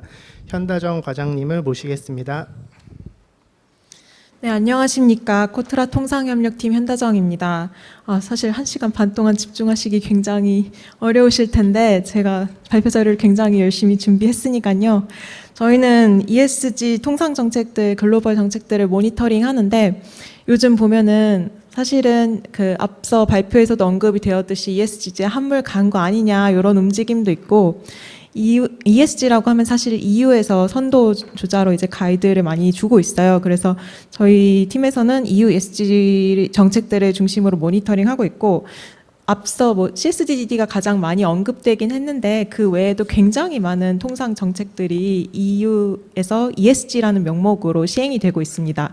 이런 정책들을 너무 많기 때문에 한번 좀 그 오늘 참석하신 분들 대부분 그 많은 분들이 대기업에서 ESG 담당하고 계시는 분들이더라고요. 우리 기업에 적용되는 정책들 모니터링 할 때 좀 그동안 좀 많이 헷갈리고 어떻게 보면 한눈에 보기 어려웠는데, 오늘 이 시간에 잠깐 집중하셔서 한번 싹 정리해보는 시간을 가지셨으면 좋겠습니다. 우선 EU ESG 통상 정책 흐름을 잠깐 살펴보고 각 정책이 다루는 핵심 내용을 특정 기준으로 이제 분야를 나눠서 통상 정책들을 살펴보도록 하겠습니다. 마지막으로는 이러한 정책들에 대응하기 위해서 우리 기업들은 어떤 부분을 체크해야 되는지 포인트를 한번 짚어보겠습니다. EU 경쟁력 나침반 아까 설명을 드렸는데요. 보시면 1기의 정책 기조 키워드는 사실 그린과 디지털 전환이었거든요. 근데 이번에 보시면 주로 등장하는 키워드가 경쟁력이라든지 경제 안보 혹은 혁신 격차 이런 단어들이 등장하고 있습니다. 특히 규제 간소화가 앞서 임성택 위원장님께서 소개해 주신 옴니버스 법안이라는 그간 1기에서 발표한 여러 ESG 정책들을 간소화하는 내용을 포함하고 있습니다. 2월 26일에 옴니버스 패키지뿐만 아니라 첫 산업 정책인 청정산업딜, 클린 인더스트리얼 딜, 아까도 말씀드렸던 그게 발표가 되었는데요. 그린 딜에서 탈탄소화를 포기하지 않되 산업 경쟁력도 높이겠다는 포부를 담고 있습니다. 그래서 여기 오른쪽에 나오는 이 6대 과제들 중에서 국제협력 확대라는 부분에는 그 탄소 국경 조정제도, CBAM의 간소화도 언급이 되어 있습니다. 그래서 이게 1기에 추진한 많은 ESG 관련된 통상 정책들입니다. 한눈에 확인할 수 있는 점이 있다면 매우 복잡하다는 점, 이 정도인데요. 각 법안들을 모니터링하는 것만 해도 일인데 저희는 그래도 모니터링에서 지원드리는 부분은 있지만 각 기업분들은 이걸 우리 기업에 맞춰서 이제 대응하시려면 얼마나 힘드실지 조금이라도 도움을 드리려고 노력을 하고 있습니다. 그래서 이런 많은 ESG 정책들을 좀 특징으로 묶어서 정리해 보았습니다. 그래서 우선 EU에서는 ESG를 통상 제재의 툴로 활용한다는 그런 특징이 있습니다. CBAM처럼 수입업자에게 수입품의 탄소 정보 보고 의무를 부여한다든지 강제노동 결부 제품 금지 규정과 같이 노동권을 침해한 제품이 EU 영내에 들어오지 못하게 하는 그런 내용에서도 확인하실 수 있습니다. 또 다른 특징으로 공급망 실사 의무를 부과하고 있는 부분이 있는데요. 제품뿐만이 아니라 기업에다가도 의무를 부과하는 것이죠. 이때 특징이 기업 당사의 비즈니스 영역뿐만 아니라 업스트림이나 다운스트림까지도 일부 포함을 해서 공급망 전반에 대해 ESG 준수를 요구한다는 특징을 보이고 있습니다. 그리고 기업 공시에 ESG 준수 여부를 포함하는 것은 물론 디지털 제품 여건처럼 개별 제품에 대해서도 환경 혹은 노동 침해 여부를 요구하고 있습니다. 네, 옴니버스 법안은 아까 이제 자세히 설명이 돼서 넘어가려고 하는데요. 여기 앞서서는 2월 26일에 발표된 옴니버스 1, 2만 이제 언급이 되었다고 한다면 사실은 EU에서는 꾸준히 ESG를 포함해서 여러 가지 규제들을 간소화하고 있는 옴니버스 3, 4, 5, 6까지 지금 발표가 된 상황입니다. 네, 그 말씀을 드렸지만 이런 옴니버스 개정안 같은 경우에는 집행위원회에서 지금 제안이 된 상황이고 유럽의회와 EU 이사회에서 승인하는 단계가 아직 남아있는 것입니다. 그래서 이 내용이 발표된 그대로 시행되는 게 아니라 결국에는 이 유럽의회와 이사회 승인까지 난 최종 버전을 보시면 됩니다. 이제 각 정책 핵심 내용을 공시, 실사, 환경 이 세 가지 테마로 좀 구분을 해보아서 탑3 정책, 제일 중요한 우리 기업들이 제일 관심 많아 하시는 각각 분야의 탑3 정책들을 이제 나열해 보았습니다. 여기 붉은색으로 표시된 부분이 옴니버스 패키지에서 간소화하고 있는 그런 법안들입니다. 그리고 이제 뒤에서 설명드릴 내용에 좀 참고가 되실 만한 부분을 조금 설명을 드리면 이 법적 형태라는 게 그 위에 그 9개 지침 규정을 제가 나열을 했는데 어떤 건 지침이라고 되어 있고 어떤 정책은 규정이라고 적혀 있습니다. 이게 그냥 이름을 붙인 게 아니라 이게 법적 형태가 좀 다른 것입니다. 지침 그 디렉티브는 지침은 그 EU에서 가이드라인이라고 생각을 하시면 돼요. 그래서 발효되면 각 회원국이 국내법으로 입법을 해서 실제 적용되는 규범은 국내법입니다. 하지만 그 규정, 레귤레이션 같은 경우에는 EU의 27개 회원국에 직접적으로 공통적으로 적용되는 규범입니다. 그래서 이게 발효되면 직접 바로 적용된다고 생각하시면 됩니다. 그리고 입법 단계는 아까 설명을 드려서 넘어가려고 하는데 궁극적으로는 세계 입법 기관인 집행위원회, 의회, 이사회 3자 합의가 이루어져야지 최종적으로 발효되고 시행될 수 있습니다. 자, 그럼 이제 본격적으로 통상정책을 분야별로 살펴보도록 하겠습니다. 우선 공시입니다.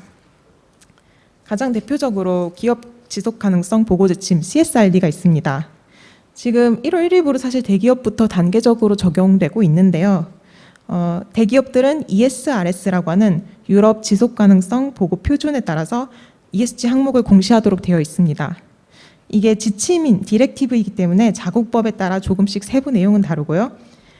텍소노미나 SFDR 같은 경우에는 규정, 레귤레이션으로 이미 시행 중입니다. CSRD는 앞선 발표에서 언급된 것처럼 옴니버스 패키지 일부가 4월에 통과가 되었습니다. 그래서 회원국 입법 전환 기한이나 기업 적용 시기가 1년 연장되었고 적용 대상을 축소하는 옴니버스 법안이 현재 입법 중입니다.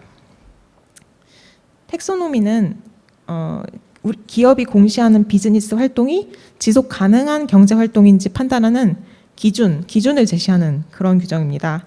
그래서 마찬가지로 옴니버스 간소화 대상이 지금 포함이 되어 있고요. SFDR, 지속 가능 금융 공시 규정은 금융기관이 적용 대상인데요. 금융업용 CSRD라고 보시면 이해하기 쉬울 것 같습니다. 마찬가지로 규정이 좀 명확해져야 한다 해서 지난 5월까지 EU에서 개정안 의견 수렴 절차를 진행한 바 있습니다. 공시 하나를 두고 이렇게 여러 지침이나 규정을 두는 이유가 무엇인지 좀 의아하실 수 있는데요. 여기 흐름도를 보시면 조금 더 이해가 쉬울 것 같습니다. EU는 지속가능 기업 정보를 공시하는 규범을 매우 촘촘하게 하고 있는데요. CSRD가 ESG 정보를 공시하도록 하는 그런 가이드라고 하면 SFDR은 금융기관들이 금융투자 제품에도 이러한 관련 정보를 요구하도록 해서 ESG를 준수하는 기업들의 민간 투자가 더 잘 이루어지도록 하는 것이 목적입니다. 그리고 그 과정에서 그럼 어떤 것이 지속 가능한 투자인가를 판단하는 기준으로 텍소노미가 제공되는 것이라고 보시면 되겠습니다. 제가 시간 제약상 이 자리에서는 아주 간단히 개념만 설명드리고 있는데요. 자세한 사항들을 확인하실 수 있는 방법은 마지막에 한번 소개를 드리도록 하겠습니다. 이번에는 실사를 핵심으로 하는 정책들을 살펴보겠습니다. 공급망 실사 지침, 강제노동 결부 제품 금지 규정, 산림 전용 방지법을 선정했습니다. 우선 공급망 실사 지침은 사실 영문명을 보시면 여기에 공급망이라는 단어는 없습니다. 기업의 지속 가능성 보고 지침이죠. 그래서 그대로 번역하면 사실 공급망이라는 단어를 포함하고 있지 않은데 처음에 우리나라에 들어올 때 공급망 실사 지침이라고 들어오면서 이제는 이 표현이 그냥 굳어져 버렸습니다. 사실 그 원 제목에서 알 수 있듯이 공급망에 대한 실사를 강조하기보다는 그 규모가 큰 기업들이 비즈니스 전반에서 지속 가능 책임을 다하도록 하는 정책이라고 이해를 해주시면 더 쉬울 것 같습니다. 그래서 CSDD는 지난 7월에 발효가 되었는데요. 앞서 설명드린 것처럼 지침, 디렉티브이기 때문에 아직 회원국들이 자국법으로 전환해야 하는 단계에 있습니다. 그리고 28년 7월부로 매출 규모가 큰 기업부터 순차 시행되게 됩니다. 주요 적용 대상이 매출 규모가 매우 큰 기업인데요. 지침 내용상 이들 기업들의 대기업들의 공급망에 놓인 중소 중견기업들도 간접 영향을 받게 됩니다. 그래서 파급력이 매우 큰 규범으로 우리나라에서도 굉장히 주목을 많이 받았어요. 그래서 CSDD에서 요구하는 의무 사항은 앞서 OECD에서 많이 설명해 주셨듯이 자사 비즈니스 활동 내에 실사 체계를 구축하고 이러한 내용을 주기적으로 공시하는 것입니다. 여기에도 공시가 나오는데 그 앞서 CSRD가 공시라고 말씀을 드렸잖아요. 그래서 CSRD의 대상인 기업은 CSDD의 공시는 면제가 되십니다. 그래서 이렇게 앞으로 등장할 규정들이라든지 지침들 간에 중첩되는 부분들이 많아요. 그러한 경우에는 조금 더 구체적인 내용을 명시하는 규정이나 지침을 적용하시면 됩니다. 예를 들어서 공시 같은 경우에는 CSRD가 공시 특화된 지침이기 때문에 CSDD와 CSRD에서 둘 다 적용 대상이라면 공시에 있어서는 CSRD의 그 가이드를 따라가시면 됩니다. 그리고 CSDD는 위반하면 기업명을 공개할 예정이고 각국 입법 시 그 이제 최대 과징금을 글로벌 연매출 5% 이상으로 설정하도록 지금 버전에 되어 있습니다. 자세한 사항은 저희가 24년 7월에 Q&A 북으로 발간한 그 자료가 있으니까요. 전자 파일 형태로 무료로 다운로드 받으실 수 있습니다. 많이 활용해 주시면 좋겠습니다. 앞서 그 실사에 대해서 우리나라에서는 사실 현장에 가서 조사하는 것을 실사라고 많이 생각을 하시는데 사실 그 EU에서 말하는 실사는 앞서 OECD에서 설명해 주신 것처럼 부정적인 영향을 식별하고 평가하고 시정 조치 예방책까지 마련하는 이런 일련의 순환 과정을 의미합니다. 이 부분에 대해서도 그 계약성 보증이라는 개념이 있었는데 이것도 지금 옴니버스 개정안에서 논의가 되고 있어요. 그래서 빠질 수도 있는 부분이고 조금 더 지켜봐야 될 것 같습니다. 그래서 옴니버스 개정안이 사실 굉장히 큰 기대를 주고 있는데 많이 완화될 것으로. 근데 지금 그 1차적으로 기한을 연기하는 부분은 통과가 됐는데 그 내용을 완화하는 부분은 지금 이제 8월이면 유럽 의회가 휴가를 가버리거든요. 그래서 지금 올스탑이 된 상태고 시벤 같은 경우에는 원래 5월쯤이면은 완전 통과가 되지 않을까라고 저희가 예상을 했는데 앞서 말씀하신 것처럼 관세 때문인지 좀 많이 우선순위에서 밀렸던 것 같아요. 그래도 26년 1월 1일부터가 그 본격기이기 때문에 그 전까지는 9월까지나마 표결이 될 것이라고 저희는 예상을 하고 있고 CSDDD와 CSRD 같은 경우에는 연말 정도에나 나올 것 같습니다. 그 완화되는 기준이요. 그리고 부정적 영향을 식별하고 평가할 때 공급망 매핑이 필요하다는 말을 많이 들어보셨을 거예요. 그래서 내 사업체가 CSDDD 적용 대상의 대기업의 그 공급망 내에 속한다면 그 잠재적 부정적 영향을 예방하기 위한 조치로 계약상 보증을 요구받게 되시고 이 부분이 지금 굉장히 민감한 부분이어서 논의되고 있는 부분입니다. 그리고 위험성을 식별할 때 지금 단계에서는 지역별, 산업별 이렇게 두 가지 기준으로 평가를 우선 하시도록 권고드리고 있어요. 그래서 지금 이 지도 같은 경우에는 뭐 EUDR을 위한 국별 위험도 분류 체계가 지금 나와 있는데요. 이런 지도를 좀 참고를 하셔서 위험 지역에 내 사업체의 제조 혹은 공급업체, 협력업체가 있다 하면은 그 지역에 있는 협력업체를 우선순위에 두시고 평가하시면 좋겠습니다. 산업에 있어서는 EU에서 주로 언급하는 고위험 산업이 있는데요. 이렇게 6가지로 정리를 해봤습니다. 여기 6가지 산업에 내 기업이 해당된다 하시면 내 사업체가 협력사의 CSDDD 준수 목적 관리 대상 우선순위에 놓여 있다고 이해하시면 좋겠습니다.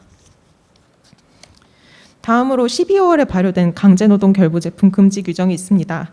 3년 후에 전격적으로 시행될 예정이고 최종적으로 위반 판정되면 EU 시장에서 해당 제품을 완전히 퇴출시키고 제품 정보도 공개하겠다고 되어 있습니다. 이게 강제 노동과 결부된 제품이라고 의심이 되면 조사에 착수할 수 있다는 내용인데요. 일부 경우에는 현장 실사도 실시하겠다고 했습니다. 세부 가이드라인이 6월 중순까지 마련될 예정입니다. 그리고 EUDR 산림 전용 방지법은 7개 산림 전용 품목에 적용되는데요. 여기 보시면 소, 카카오, 파뮤, 커피, 고무, 대두, 목재 이 6개에 해당이 되면 이게 적용이 되는데 이 해당되는 그 여부가 생각보다 많습니다. 예를 들어서 내가 의류 제품을 하고 있으면은 해당이 안 될 거라고 생각을 하시는데 뭐 내 옷에 내 제품의 단추가 목재로 되어 있다. 그러면 또 마찬가지로 여기 걸릴 수 있는 부분이거든요. 그래서 이런 부분에 좀 파생 상품이 어디까지 해당되는지를 살펴보실 필요가 있고요. 대기업부터 올해 12월 30일부로 시행되게 되어 있습니다.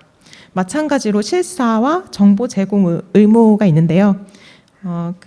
아까 그 중복이 되는 부분이 있으면 좀 더 구체적으로 규정하는 규정이나 뭐 지침을 따라가시면 된다고 했는데 요거는 특정 품목 6개 품목에 특화된 실사를 요구하고 있기 때문에 내가 CSDDD에도 해당이 되고 EUDR에도 해당이 된다면 실사 부분에 있어서는 EUDR 가이드를 따라가시면 됩니다. 그리고 환경 분야로 넘어가기 전에 EU ESG 정책이 정말 유효한지 뭐 정책적으로 지속 가능성이 있는 건지 하도 질문이 많아서 한번 잠시 짚고 넘어가면요. 우선 유럽 내에서도 반발이 많았습니다. 저희가 무역관을 통해서 조사한 결과 실제 주요 글로벌 기업들이 이렇게 액션으로 그런 반발에도 불구하고 조치를 하고 있는 것을 보여주고 있어요. 그래서 유럽 소재 로펌들에게 이제 문의를 했더니 이렇게 하는 이유가 이들 기업들이 그런 EU 제재라든지 뭐 그런 규정에 위반되고 이런 부분을 두려워하기보다는 유럽 시장 내에서 기업 이미지가 실추되는 것을 더 크게 우려하고 소비자를 잃을 수 있기 때문에 이런 ESG와 지속 가능성을 확보하기 위해서 노력하고 있다고 합니다. 이런 부분을 봤을 때 ESG 규정이 아무리 간소화되고 많이 퇴화된다고 해도 이 흐름을 거스를 수는 없을 것 같습니다. 마찬가지로 산림전용방지법 EUDR 같은 경우에는 각국 이해관계가 많이 얽혀서 연기가 된 거예요. 사실 원래는 작년 12월 30일부로 시행이 됐어야 했는데요. 여기 기사에 보시면 이게 1년 연기됐음에도 불구하고 정책과는 별개로 이미 환경 지속 가능성 차원에서 비슷한 움직임이 글로벌 기업들을 중심으로 보이고 있다는 것을 확인하실 수 있습니다. 그래서 EU가 이런 ESG가 대세라고 보기 때문에 글로벌 스탠다드를 만들고 관련 시장을 주도하려고 하기 때문에 EU에서도 ESG 정책은 계속될 것이라고 말씀을 드리고 있습니다. 환경 관련해서는 잘 알려진 탄소국경 조정제도 CBAM과 작년 7월에 발효된 에코디자인 규정 그리고 포장재 규정 PPWR을 선정해 보았습니다. 이 세 규범들은 기본적으로 탄소 배출량이라든지 환경 침해 관련해서 제품의 정보를 요구한다는 것이 기본적으로 공통 사항인데요. 다만 적용 대상의 차이가 있다고 보시면 되겠습니다. 우선 CBAM 같은 경우에는 품목 분류가 CN 코드 기준으로 적용이 되고 철강, 시멘트, 알루미늄, 비료, 전력, 수소 등 6개의 품목이 적용 대상입니다. 근데 이것도 지금 개정안이 추진되고 있고 개정안이 추진되면 앞서 살짝 지나가긴 했지만 적용 대상이 대폭 축소될 것으로 기대되고 있고요. 다만 EU에서 이 품목을 확대할지 여부를 올해 연말까지 검토하겠다고 한 상황입니다. 이런 부분에 대해서도 코트라에서 모니터링을 해서 안내를 드리도록 하겠습니다. 그리고 지난 전환기가 23년 10월에 시행이 돼서 지금까지 전환기 중인데요. 전환기 시행 시점에 23년 10월에 저희가 Q&A 북을 발간한 바 있습니다. 근데 이제 많은 부분이 변경되기도 했고 이번에 개정안이 통과될 것으로 기대되고 있어서 다음 25년 9월 이제 한두 달 내에 저희가 개정판 발간을 앞두고 있습니다. 그래서 이것도 PDF로 이용하실 수 있게 업로드 예정이니까 많이 활용해 주시면 좋겠습니다. 그리고 에코 디자인 규정 같은 경우에는 CBAM과는 달리 거의 모든 제품에 적용이 됩니다.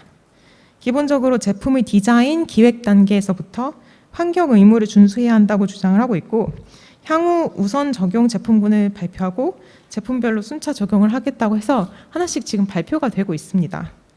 그리고 여기서 특징적인 부분은 디지털 제품 여권, DPP라는 것을 시행한다는 내용을 포함하고 있다는 점입니다. DPP는 제품의 환경 요구 사항 준수 관련 정보를 QR코드라든지 바코드와 같은 전자 디지털 형태로 제공해야 한다는 내용입니다. 에코디자인 규정도 저희가 작년 9월에 Q&A 북으로 발간을 해서 우리 기업 분들이 많이 질문 주신 부분을 묶어서 발표했으니까요. 이거 많이 활용해 주시면 좋겠습니다. 그리고 마지막으로 PPWR인데요. 적용 품목이 포장재와 그 폐기물에 관한 내용입니다. 근데 우리가 제품을 유통시키면 사실 포장재가 없을 수가 없잖아요. 그래서 사실 뭐 거의 모든 제품이 여기에 해당될 수 있다고 보시면 보셔도 무방할 것 같아요. 그래서 포장재 관련된 많은 환경 규제들을 포함하고 있는데요. 대표적으로 최근에 유럽과 미국에서 많이 주목받고 있는 발암물질 PFAS, 과볼 화합물을 사용을 제한한다든지 재활용 원료를 의무적으로 사용해야 한다는 부분 혹은 과포장을 제한한다는 내용을 담고 있습니다. 제재 부분에 대해서는 아직 구체적으로 마련해야 하는 단계입니다. 그러면 지금 정책 내용이 너무 많고 요구 사항이 너무 많은데 우리 기업은 어디서부터 시작해야 하는지 우리 기업 체크 포인트 한번 살펴보도록 하겠습니다. 우선 내 사업체가 직접 영향권에 있는 정책이 무엇인지 먼저 확인을 해주시는 게 중요합니다. 두 번째로는 앞서 오지원 변호사님도 소개해 주신 KESG 가이드라인을 한번 활용해 주실 수 있는데요. 이 체크리스트로 삼아서 내 기업의 ESG 준수 수준의 현주소를 파악하시는 것이 좋습니다. KESG 가이드라인은 산업부에서 우리 실정에 맞게 개발한 것입니다. 그래서 글로벌 ESG 스탠다드에 맞게 설계가 되어 있기 때문에 점검하기에 좋습니다. 그리고 세 번째로 장기적으로는 사내 시스템을 구축하시는 게 중요한데요. 원산지라든지 원료의 소재 데이터를 통합해서 관리할 수 있는 체계를 마련하시고 기업 활동 전반에 있어서 인권 환경 침해 요소가 무엇인지 실사 체계를 구축하는 것이 필요합니다. 이렇게 데이터를 수집하고 관리해서 투자나 거래처 유치하실 때 신뢰를 확보하시고 시장 경쟁력 확보하실 수 있다고 저희 말씀드리고 있고요. 아직 EU가 세부 가이드라인을 발표 예정인 경우에는 우리 기업의 중요한 법안들에 있어서 발표될 세부 내용을 계속 주시하셔야 합니다. 이 부분에서 코트라가 계속 정보를 드리도록 노력할 테니 많이 이용해 주시면 좋겠습니다. 마지막으로는 이러한 규제 속에서도 새로운 비즈니스 기회를 발굴하는 시도가 필요하다고 말씀드리고 싶습니다. 여기 보시면 기후테크, 대체에너지 소재, 리사이클링, 업사이클링, 리셀, 제품 데이터 관리 등 유망 사업 아이템들이 사실 우리 기업분들이 잘하시는 부분이 많아요. 그래서 이런 부분도 오히려 새로운 시장 기회로 보시고 접근하시면 좋겠습니다. 그래서 이게 KESG 가이드라인이고요. 여기 사이트에서 무료로 다운로드 가능하십니다. 그리고 코트라에서 계속 모니터링해서 전해드린다고 했는데 사실 제가 오늘 이렇게 발표를 열심히 요약을 해서 드렸지만 이것도 매일 업데이트 되고 있는 부분이거든요. 그래서 가장 최신 정보는 저희가 카톡 채널을 운영을 하면서 전해드리고 있습니다. 그래서 브리셀 무역관 카카오톡 채널을 구독하시면 일주일에 한 2회 정도 뉴스레터를 통해서 ESG 관련된 규제들 그리고 기업들을 위한 정보들을 받아보실 수 있습니다.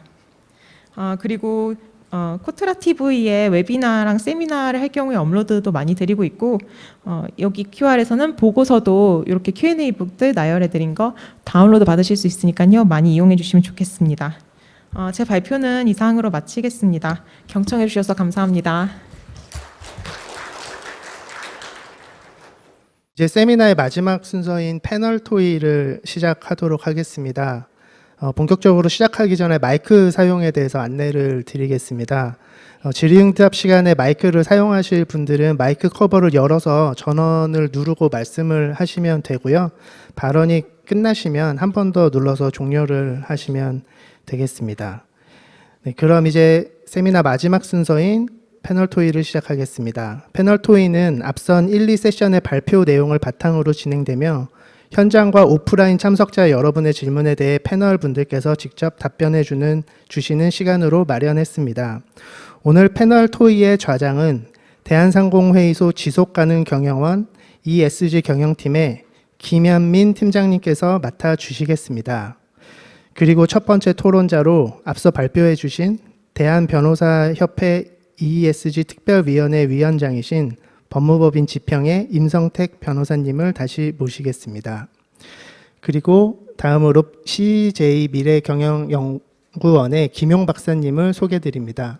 지금까지 산업연구원 산업혁신정책연구실 부연구위원으로 활동하셨으며 현재는 CJ 미래경영연구원에서 경제분석을 담당하고 계십니다. 마지막으로 UN 글로벌 컴팩트 한국협회 이은경 실장님을 모셨습니다. 산업통상자원부 지속가능성 분과자문위원으로 활동하셨고 여러 기업의 ESG 자문위원으로 활약하고 계신 실무 중심의 ESG 전문가이십니다. 그럼 지금부터는 좌장이신 김현민 팀장님께 진행을 부탁드리도록 하겠습니다. 예, 인사드리겠습니다. 저는 대한상의 ESG 경영팀 김현민입니다. 사실 제가 이 좌장 역할을 맡을 그런 이제 뭐 전문적인 식견이라든지 뭐 그런 뭐 속된 말로 깜이 되지는 않는데 아무튼 좋은 기회를 주셔가지고 산업부와 중재원에서 이제 중요한 역할을 주셔가지고 일단 수락을 했고요. 일단 앞선 세션에서 이제 OECD에서도 오셨고 이제 국내 이제 세 분의 전문 이제 연사들 강의를 잘 들었습니다. 문득 이런 생각을 한번 해봤어요. 그 영화 좋아하신 분들 뭐 좀 이렇게 아시리라 생각하는데 빌리 엘리어트라는 영화가 있습니다. 빌리 엘리어트. 빌리라는 친구가 남자고 그 친구가 이제 발레리노를 꿈꾸는 그런 영화였는데 2000년에 나온 영화고요. 근데 그 배경이 되는 것이 이제 지금은 뭐 탄광 산업이 사양 사업이 없어졌지만 당시 이제 마가렛 대처 정부 시절에 영국을 배경으로 어느 광산 마을을 배경으로 해서 이제 광부로 일하는 자기 아버지랑 뭐 형이 이제 직접 노조 탄광 노조를 결성을 합니다. 해서 이제 뭐 지금 막 당연히 이제 그 열악한 노동 환경이라든지 임금 뭐 그런 여러 가지 문제들에 대해서 이제 아버지는 이제 그런 식으로 이제 그 이제 뭐 파업을 주도하면서 이제 뭐 어떻게든 간에 이제 뭐 그 파업을 주도했지만 그 뭐 영화 속에서는 이제 뭐 그런 이제 광부들에 대한 스트라이크에 대한 어떤 뭐 폭력이나 뭐 그런 데 쪽에 대한 어떤 정부의 개입, 뭐 경찰의 개입 같은 거 있고, 그래서 그 나중에 다시 한번 보니까 그 빌리라는 소년의 어떤 발레 도전은 그런 노동자 계급이 처한 어떤 환경을 좀 현실적으로 좀 탈피, 도피 더 높은 것으로 지향하는 그런 한 상징적인 개념이 있다고. 영화의 끝장면에 보면은 이제 흑조 블랙스완으로 분장한 빌리, 성인이 된 빌리가 이제 무대를 위해 뛰어나가는 게 가장 감명 깊게 봤는데, 오늘 강의를 보면서 결국 오늘 주제가 이제 다국적 기업의 어떤 책임 경영 쪽인데, 결국 환경과 인권이 메인 핵심이더라고요. 그래서 지금 오늘 다뤄주고 있는 주제를 보니까 사실은 이제 영화 속의 배경은 영국이었지만 어느 순간 우리나라도 뭐 선진국에 대열이 됐고 공급망의 대부분을 이제 개도국에서 다 수입하면서 어느 순간 이제 갑자기 이제 영화 빌리 엘리어트의 배경이 영국이 아닌 이제 우리랑 거래하는 제3국 개도국, 아프리카라든지 동남아라든지 중남미가 됐고, 그들도 똑같은 제2의 빌리 엘리엇 것처럼 좀 미래를 위해서 꿈꾸면서 열심히 또 이제 뭐 콩고 같은 경우는 이제 뭐 코발트라는 이제 분쟁 광물 이슈도 있고 뭐 채균 광물 이슈도 있겠지만 그런 생각을 잠시 한번 해봤습니다. 해봤고, 어떻게 보면은 사실 이제 그 인권과 관련된 이제 뭐 어떤 가이드라인은 이게 이 자리에 계신 이제 OECD뿐만 아니라 ILO라든지 UN 여러 가지 국제기구에서도 좀 많이 좀 이제 다루고 있고, 그리고 이제 아까 말씀하신 이제 김성택 변호사님처럼 뭐 최근 이제 미국과 유럽 중심으로 해서 이제 친환경 정책이 후퇴한 것처럼 보이긴 한데, 사실상 우리가 지금 전 세계가 지금 글로벌 이제 공급망으로 묶여 있지 않습니까? 이제 우리나라 하나만으로 어떻게 커버할 수 있는 부분이 아니고, 이게 거미줄처럼 연결되어 있는 전 세계 글로벌 공급망 밸류 체인 내에서 사실은 이게 그러다 보면은 이제 현지의 어떤 이제 현지 지역 사회의 어떤 거주민과의 어떤 인권이라는 노동 이슈가 생길 수밖에 없는 구조가 되고 있기 때문에 좀 더 이제 글로벌 기업에 가까울수록 그런 책임 있는 행동, 책임 있는 어떤 이제 기업 활동에 대한 니즈가 더 올라가고 있습니다. 사실 이게 지금은 그게 뭐 디지털 혁명을 지나서 지금 인공 AI 혁명 쪽으로 넘어가고 있는 사회고, 예전에는 사실 뭐 정보의 교류가 차단이 되었고 잘 알 수가 없었지만, 지금은 전 세계 어디를 가든지 간에 인스타라든지 유튜브라든지 여러 가지 SNS를 통해서 그 나라에서 벌어지고 있는 일들을 실시간으로 이제 속속도에 다 알 수 있는 시대가 되었기 때문에 더 이상 이제 기업이 뭐 숨어서 은폐를 한다거나 다 사실을 감출 수는 없는 문제입니다. 그래서 공시도 마찬가지겠지만 이제 있는 그대로 좀 진정성이 있는 그런 기업의 어떤 행위, 그리고 뭐 기후 뭐 행동도 마찬가지겠지만 그런 걸로 다 연계가 되고 있는 시대이기 때문에 사실상 이제 인권 경영이나 인권 실사 같은 부분은 어떻게 보면 기업으로서는 부담이 되죠. 여러 가지로 좀 재무적인 요소가 되는 이제 매출이라든지 단기 순이익 어떤 뭐 그런 것도 되게 힘든 시기에 비재무적인 요소까지 지금 신경을 써야 되는 상황에서 너무 과도한 부담이 아니냐라는 이슈도 있겠지만, 결국은 이제 인권 리스크를 잘 관리하는 기업이 결국은 이제 기업들의 어떤 신뢰도를 높이는, 크레딧을 올릴 수 있는 그런 일종의 경쟁력을 키울 수 있는 하나의 기회라고 또 볼 수도 있습니다. 그 최근에 저희가 Z 세대라고 하는 이제 90년대 후반부터 2010년에 어떤 대학생들 대상 350명 대상으로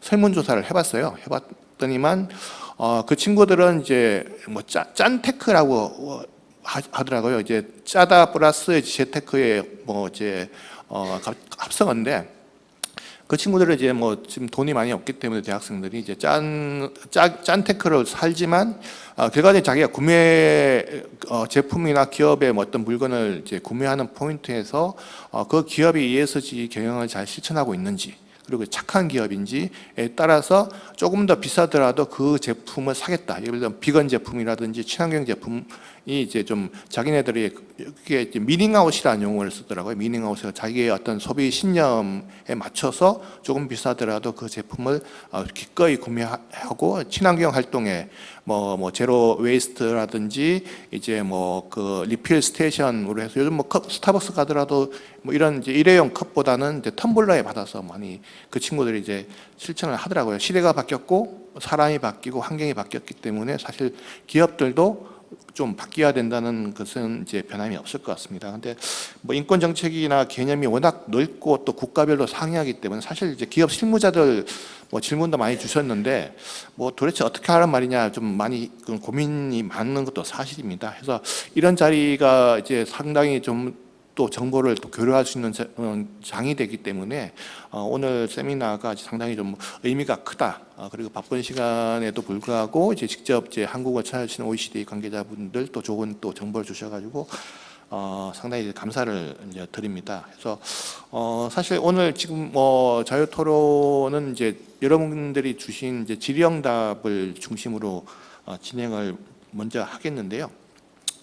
일단 첫 번째 질문, 사전 질문 3가지를 저희들이 추렸어요. 그래서 오늘 패널 분들하고 간단하게 좀 거기에 대해서 한번 핸들링을 하고 난 다음에 이제 뭐 현장에 계신 분들 질문도 좀 받고 그렇게 추가적인 코멘트를 진행하는 걸로 이제 하겠는데 첫 번째 질문은 외국분이 주신 것 같더라고요. 영어로 된 질문인데 한국어로 좀 요약을 하자면 지금 뭐 해외로 진출한 한국 기업들이 되게 많지 않습니까? 해외 시장에서 우리나라 기업들이 요즘 뭐 K컬처, K푸드 되게 이제 뭐 좀 핫하고 뭐 요즘 또 넷플릭스에서 뭐 데블 코리안 뭐 데블 헌터스라는 또 영화 때문에 상당히 많은 이제 또 그 한류 문화를 찾아서 이제 외국인들이 많이 오고 있는데 또 그게 또 좋은 시그널로 비춰지더라고요. 그 동남아라든지 뭐 다른 나라였으면 한국인이라고 나 한국 기업에 대해서는 상당히 친근한 이미지로 다 받아들이기 때문에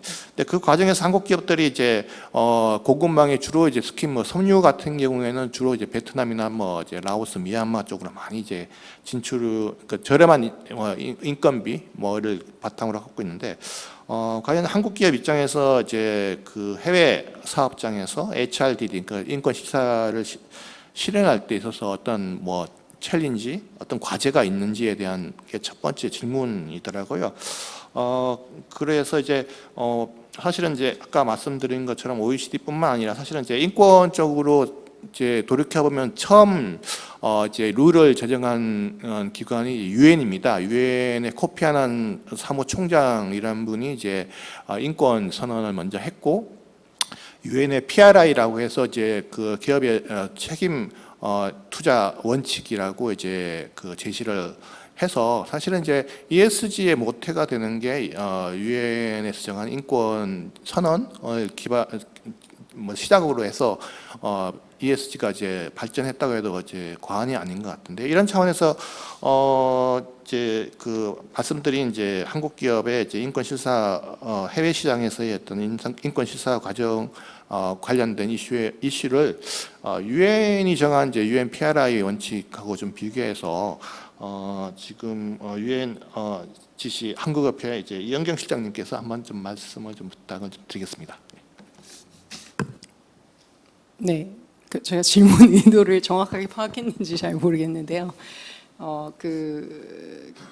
좌장께서 말씀하신 사실은 이제 ESG가 이제 저희가 유엔글로벌 컴퍼니에서 ESG라는 키워드를 만든 지 20주년이 됐고 또 그 ESG가 잘 기업들이 작동하게 하기 위해서 결국은 굉장히 중요한 액터가 투자자고 사실 금융과 돈의 흐름이 움직여야 하기 때문에 이제 책임 투자 원칙이라는 이제 UN PRI 말씀하신 그런 것들을 만들어서 지금까지 왔는데요.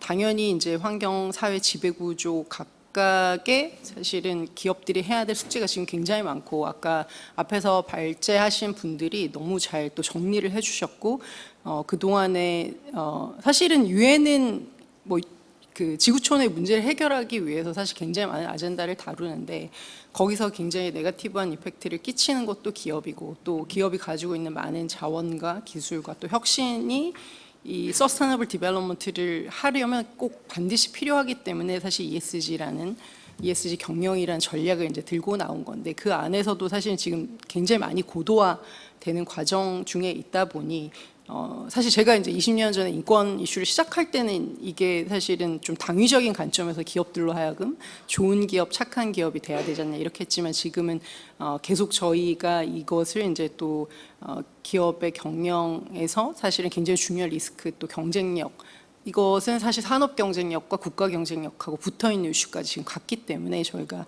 오늘 또 이런 세션을 하고 있는 것 같습니다. 근데 앞에서 이미 발제에서 굉장히 많은 또 이야기가 나왔기 때문에 그 조금 말씀드리고 싶은 부분은 결국은 사실 모든 ESG 전략은 저희가 인권 이슈를 포함해서 결국은 우리 기업의 위기 리스크는 뭐고 또 그 새롭게 사실 우리가 기회로 받아들일 수 있는 건 뭘까? 그거를 사실 면밀히 검토하고 또 리스크가 될 수 있는 부분에서 저희가 사실 인권 실사라는 핵심적 개념을 들고 왔기 때문에 그 인권 실사를 통해서 지금 예전에 사실은 저희가 하는 뭐 인권 경영이 중요하고 인권이 중요하다 이런 걸 좀 넘어서서 사실 시장과 지역과 또 산업군과 뭐 규모별 굉장히 조금 더 디테일하게 저희가 테일러드된 앞에서 OECD에서도 계속 말씀하셨지만 사이즈, 섹터 여러 가지를 고려한 그런 전략이 필요한 것 같습니다. 그래서 그런 측면에서 계속 질문하시는 분의 의도에 따른 챌린지가 있는 거고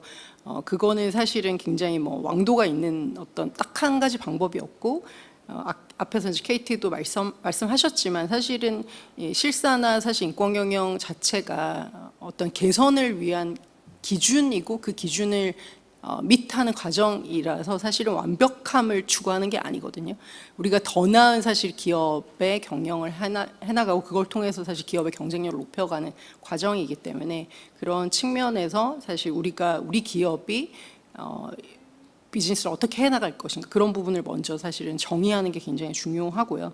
그런 측면에서 숙제가 다 다르기 때문에 한 가지 방법을 말씀드릴 수는 없지만 오늘 저희가 하는 UNGP, 뭐 OECD 그동안 사실 국제사회에서 만들어온 많은 기준을 토대로 사실 그것들을 잘 정립해 가는 게 사실 제일 중요한 또 방법이고 어떻게 보면 제너럴하게 느껴지겠지만 그걸 계속 고도화시켜 나가는 게 저희 기업들의 숙제라고 생각이 듭니다.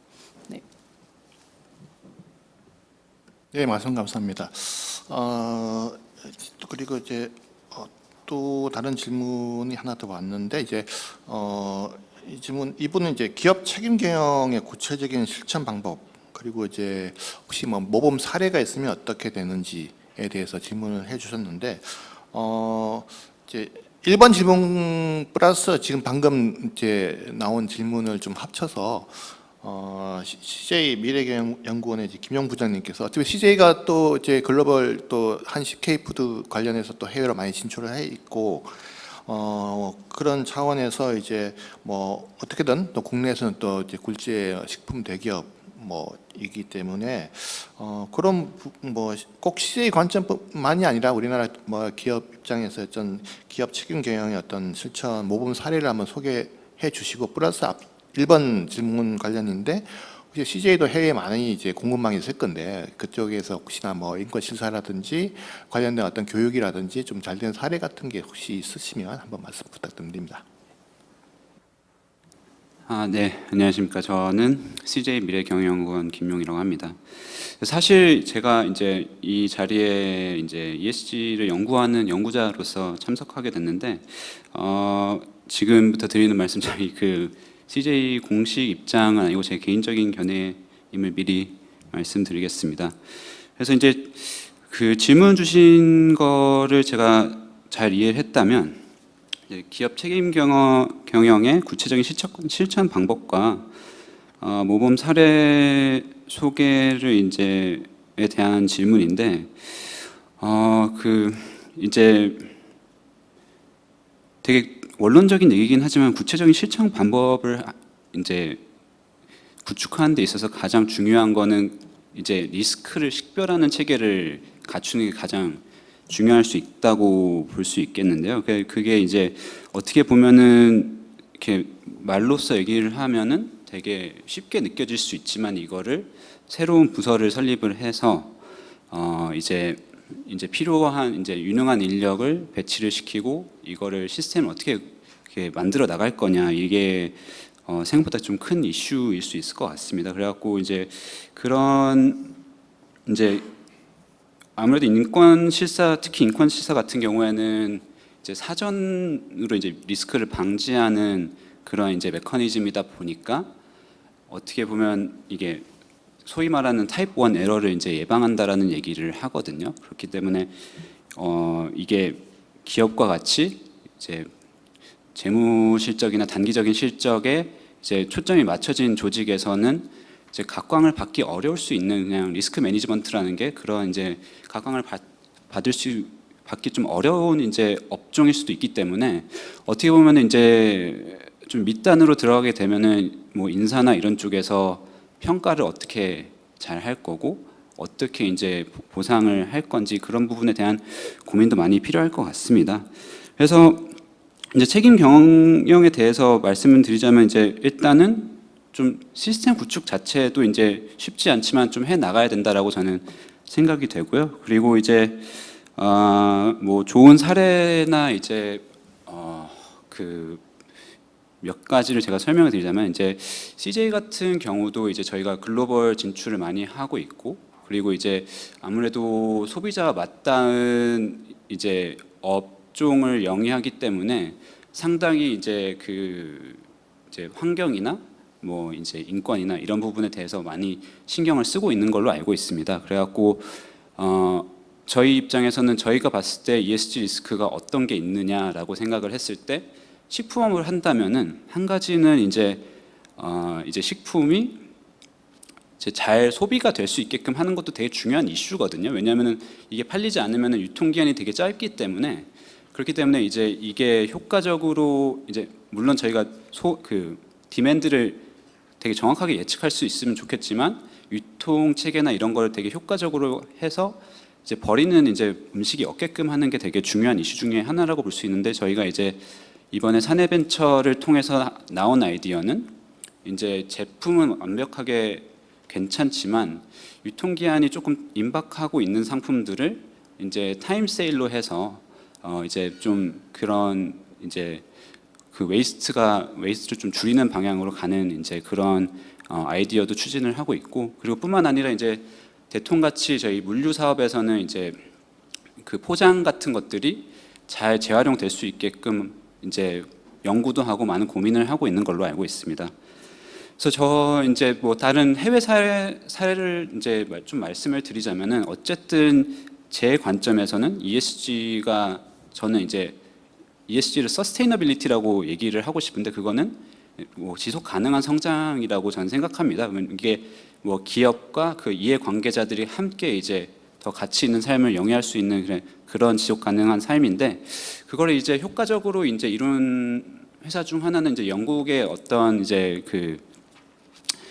그 감자칩 회사가 이제 탄소 발자국을 줄이기 위해서 이제 유통 과정을 다 이제 실사를 했다고 합니다. 그래서 이제 그쪽에서 발견한 거는 뭐냐면은 생각보다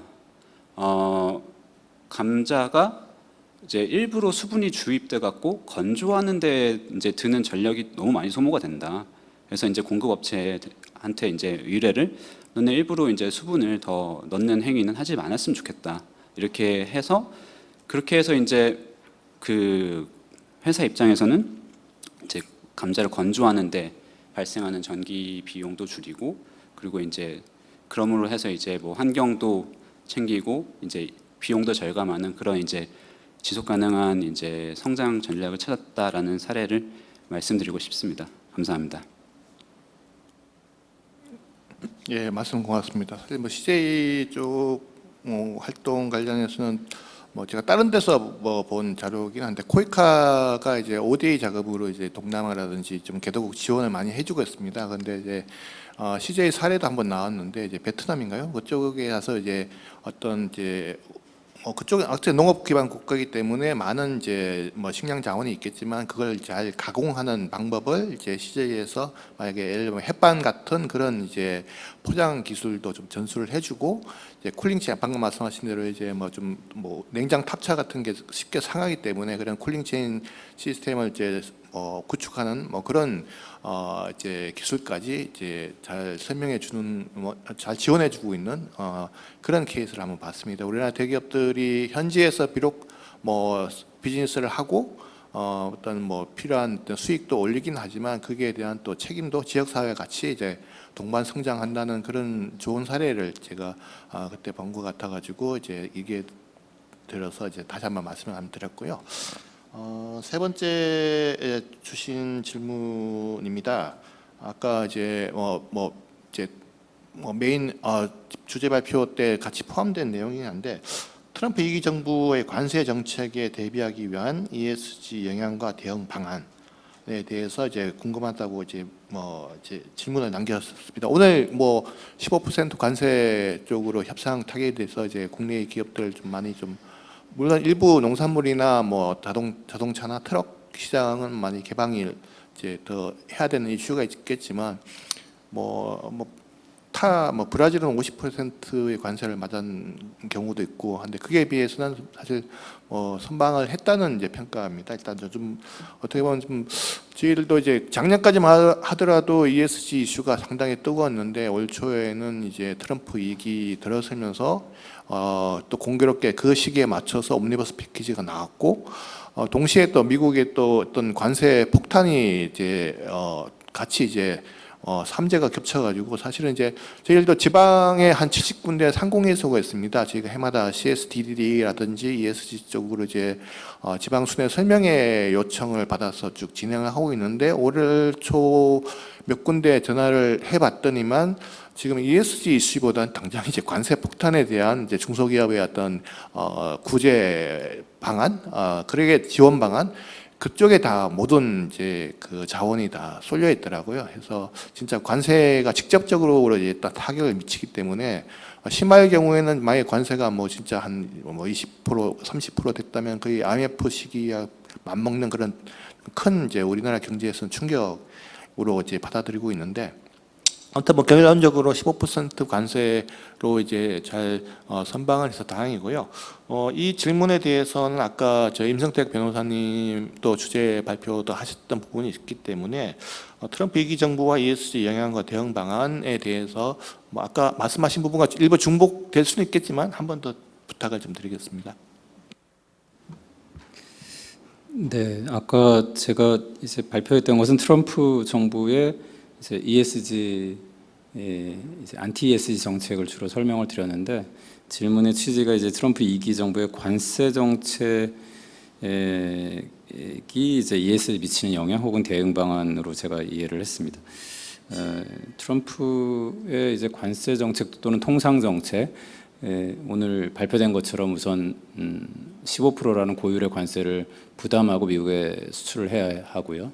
향후 모든 투자는 미국으로 해야 한다 할 정도로 3,500억 불 투자를 해야 되는 것으로 보면 이제 리쇼링 온쇼링이라고 하죠. 미국으로 이제 공장을 지어야 되는 과거에 좀 저임금에 이제 중국에 공장을 두고 거기 상품을 만들어서 미국으로 수출하는 프레임은 이제 깨진 것이다라고 생각이 됩니다. 이랬을 때 결국은 두 가지인데요. 그러니까 결국 미국으로 이제 많이 이제 투자를 하게 될 것으로 보입니다. 그랬을 때 미국의 규제와 저는 두 가지를 봐야 되는데 이제 첫 번째는 규제고 두 번째는 시장일 겁니다. 규제는 트럼프 정부가 이제 안티 ESG를 하니까 예컨대 전기차 보조금이 없다랄지 아니면 DEI를 막 내거는 기업에 대해서 불이익을 준다랄지 이런 거를 예민하게 고려하셔야 될 텐데 아시다시피 미국은 주마다 정책이 다르지 않습니까? 캘리포니아랄지 뉴욕이랄지 민주당 주지사 정부는 여전히 ESG에 대한 드라이브를 걸어서 굉장히 강력한 공시 제도랄지 다양성 정책이랄지 이런 것을 병행해서 추진하고 있습니다. 그래서 중앙정부와 이제 주정부의 규제에 대해서 이제 미국에 투자하면서 예민하게 식별하고 대응을 세우셔야 될 것 같고요. 시장의 변화도 중요합니다. 왜냐하면 미국에 그냥 가는 게 아니라 미국의 공급망의 하나로 편입되고 미국의 소비자를 만나는 것인데 미국의 시장의 분위기는 트럼프 정부의 분위기와는 또 다르기 때문입니다. 그래서 굉장히 복잡하고 어려운 우리 기업이 숙제를 갖게 되었다고 생각을 하고요.